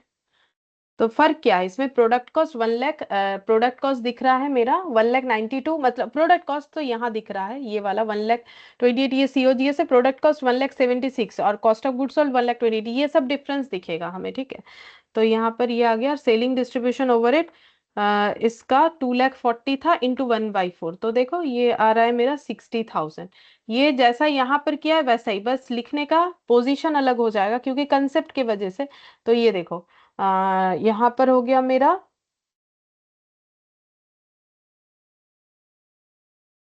प्रोडक्शन, सेलिंग डिस्ट्रीब्यूशन वाला तो 60,000, ठीक है, और प्रोडक्शन वाला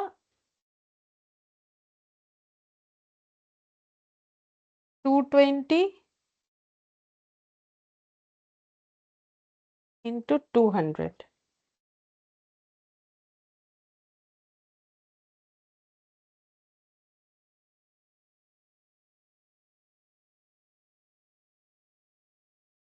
एक सेकेंड, मैंने कुछ गलत लिख दिया क्या? इसमें 40,000 आ रहा है, ये तो ठीक ही आया है। और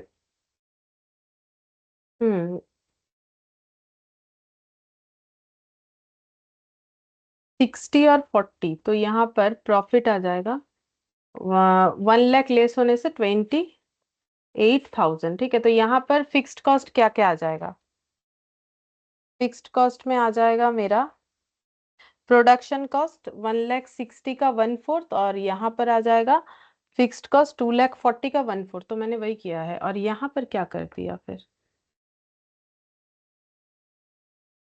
ओ अच्छा, ये ओवरहेड एब्जॉर्प्शन बेसिस पे लगता है ना, क्योंकि ये एब्जॉर्प्शन कॉस्टिंग मेथड है, इस वजह से यहाँ 44,000 लगा। हाँ, ये एक डिफरेंस है, देखो यहाँ पर हम लोग एब्जॉर्प्शन कॉस्टिंग मेथड करते हैं तो रेट ऑफ यूनिट जो निकल के है उसके बेसिस पे एब्जॉर्ब करवाना पड़ता है, इसीलिए यहाँ पर डेटा अलग हुआ, जबकि यहाँ पर डेटा अलग हो गया। तो ये हो गया मेरा प्रॉफिट, ठीक है, 28,000। तो हम लोग को क्वेश्चन में यही पूछा था शायद, ठीक है, कि calculate the profit as per absorption costing method और calculate the profit as per marginal costing method, ठीक है। अच्छा, एक सेकंड, एक चीज देख लेते हैं। डिफरेंस कहाँ कहाँ है वो बताने नहीं बोला है, या मेरे से क्वेश्चन कट गया है, हम वो देखते हैं, क्योंकि मुझे ऐसा लग रहा है शायद हमें डिफरेंस बताने के लिए भी बोला था, या फिर इस क्वेश्चन में नहीं दूसरे वाले क्वेश्चन में बोला होगा। लेकिन एक क्वेश्चन ऐसा भी है जहां पर हमें डिफरेंस बताने के लिए बोला गया है। नहीं ठीक है, एक में 40,000 और एक में 28,000, बस यही लास्ट क्वेश्चन है, 40,000 और 28,000। वैसे अगर डिफरेंस दिखाने के लिए बोले तो हमें दिख रहा होगा, देखो डिफरेंस कहाँ का है। पहला बात तो ये ठीक है, ये सेम है, ठीक है, ये भी सेम है। अगर तुम लोग कंपेयर करोगे कॉपी में देखो तो समझ जाओगे कि ये दोनों चीज जो है वो सेम है, ठीक है। अच्छा, अब हम बोल रहे हैं क्या क्या सेम नहीं है वो हम पॉइंट आउट करके दिखा रहे हैं, लेकिन हमें ना ऐसा क्वेश्चन मिलेगा जहां पर सेम जो पॉइंट है नहीं है वो भी हमें दिखाने के लिए बोला है। अच्छा, अब इसके अलावा देखो और कहाँ पर क्या है, जैसे कि चला गया, ये सेम है। अच्छा, अब ये जो 44,000 है ये डिफरेंट है, ठीक है, क्यों? क्योंकि यहाँ पर एब्जॉर्ब्ड बेसिस पे लगता है और वहां पर एस्टिमेटेड एब्जॉर्ब बेसिस पे नहीं लगता है, ठीक है। जो पीरियड कॉस्ट है, क्योंकि वो पीरियड कॉस्ट के जैसा ट्रीट होता है ना, तो पूरे पीरियड का अगर 1,60,000 है तो 1/4, क्योंकि क्वार्टर पीरियड है तो कितना लगेगा, तो उसके हिसाब से वहां 40,000 हुआ है, तो ये अलग दिखेगा। ये अलग होने के कारण कैलकुलेट करके ये अलग आ रहा है, ठीक है। Closing stock of finish goods ये भी अलग दिखेगा, इसका तो रीजन है बिल्कुल अलग दिखने का, क्योंकि ये 2,20,000 पे बना हुआ है। क्योंकि देखो ये डेटा और ये डेटा तुम लोग को सेम दिखेगा, देखो अपने कॉपी में ये 2,20,000 अलग दिखेगा। क्यों 2,20,000 अलग इसीलिए दिखेगा बिकॉज यहाँ 2,20,000 में फिक्स्ड और वेरिएबल दोनों है, ठीक है। लेकिन यहाँ पर क्या है, यहाँ पर मतलब जो मार्जिनल कॉस्टिंग है वहां पर तुम लोग को सिर्फ वेरिएबल पोर्शन दिख रहा होगा, ठीक है। तो 2,20,000 की जगह तुम लोग को कितना दिख रहा होगा, 1,28,000 दिख रहा, सॉरी 1,76,000 दिख रहा होगा। फिर क्योंकि ये सारे डेटा अलग हुए, ठीक है, क्योंकि ये सारे डेटा अलग हुए तो ये भी अलग दिख रहा होगा, कॉस्ट ऑफ गुड सोल्ड, ठीक है। फिर उसके बाद यहाँ पर सेलिंग डिस्ट्रीब्यूशन का अगर चेक करो तो ये एक तो हमें दिख रहा है 60,000, ये सेम है, ये वाला अलग दिख रहा होगा 64,000, ठीक है। ये 64,000 वाला अलग दिख रहा होगा क्योंकि यहाँ पर 116 to 400 करके किया गया है। ये हम लोग का नहीं, ये भी सेम दिख रहा होगा, ये तो वेरिएबल पोर्शन था, हाँ ये भी सेम दिख रहा है, ये भी सेम दिख रहा है, बट लिखने का पोजीशन अलग है। और ओवर एब्जॉर्प्शन यहाँ पर एडजस्ट कर दिया गया है और इसके हिसाब से यहाँ पर प्रॉफिट आ गया है 40,000, ठीक है। तो वहां पर हमारा क्या क्या फर्क था, तो देखो वहां पर मतलब मार्जिनल कॉस्टिंग में तुम लोग को क्या अलग दिखा, इसका मतलब मार्जिनल कॉस्टिंग में सारे फिक्स्ड को अलग से ट्रीट किया गया, इसीलिए डेटा भी अलग आया, ठीक है। जैसे कि फिक्स्ड प्रोडक्शन और सेलिंग, मतलब ये वाला और ये फिक्स प्रोडक्शन ये दोनों एक साथ नीचे दिखाए गए हैं, मतलब टोटल फिक्स्ड में, जिसमें से ये 44,000 का भी वैल्यू अलग दिखा, ये वैल्यू सेम है क्योंकि वो एब्जॉर्ब्ड बेसिस पे लगा, और ये क्लोजिंग स्टॉक का वैल्यू अलग दिखा। तो ऐसा क्वेश्चन हमारे पास आएगा जिसमें हमें ये बताना पड़ेगा कि अलग दिखने के कारण क्या क्या, मतलब कहाँ कहाँ अलग दिख रहा है, इस वजह से प्रॉफिट में क्या इंपैक्ट आया, शायद ऐसा क्वेश्चन एक है हम लोग का। एक ही क्वेश्चन बचा है इस पूरे टॉपिक में, बाकी हम लोगों ने कर लिया। ड्रॉ वाला बता देंगे, ठीक है। यहाँ पर हम लोग का बचा है ओनली वन, ये 17 वाला, ठीक है, जिसमें शायद हमें बोला है explain the difference in the profit, यही वाला क्वेश्चन हम ढूंढ रहे थे, बट ये 17 वाला है, ठीक है। तो अच्छा हुआ मैंने पहले इसीलिए वो वाला क्वेश्चन लिया, ठीक है। अब 17 वाला जो हम लोग नेक्स्ट क्लास में करेंगे, तो हम लोग का बाकी रह गया है, बाकी में हम लोग यहाँ पर नोट डाउन कर लेते हैं। प्रैक्टिकल क्वेश्चन 17 बाकी है, ठीक है। और अगर कुछ केस सिनेरियो एडेड है तो मुझे देखना पड़ेगा क्योंकि वो अभी तक मैंने यहाँ ऐड किया नहीं, अगर नया कुछ ऐड हुआ है तो, ठीक है।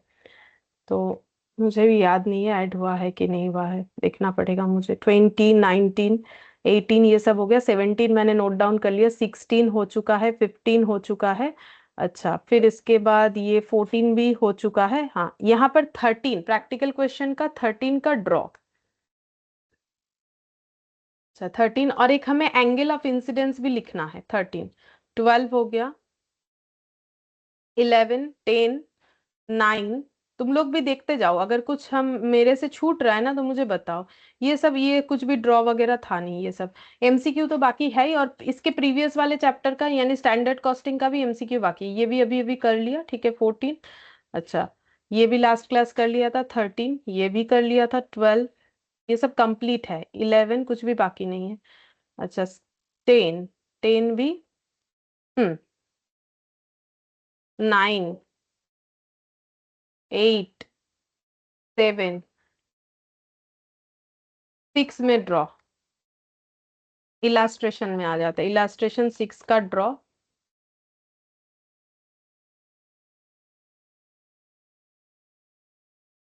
इलास्ट्रेशन 5 का ड्रॉ,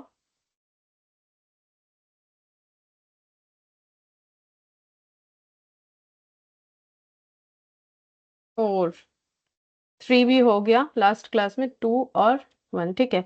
तो इसका ड्रॉ और एक एंगल ऑफ इंसिडेंस का मुझे लिखवाना है, उसी में वो ड्रॉ दिखाएंगे तो कि ये ड्रॉ वाला क्वेश्चन कवर हो जाएगा, ठीक है। और इसके अलावा एमसीक्यू मार्जिनल कॉस्टिंग का एंड स्टैंडर्ड कॉस्टिंग का, ये इतना कुछ हमारा बाकी है, ठीक है। तो देखते हैं एक क्लास लगे कि दो क्लास, पता नहीं, देखते हैं क्या होगा, बस इतना सा लेकिन बाकी है। और अगर कुछ मेरे से छूटा है तो मुझे बाद में जरूर बताओ चेक वेक करके कि ये भी छूटा हुआ है, ठीक है। तो आज के लिए इतना ही करते हैं फिर।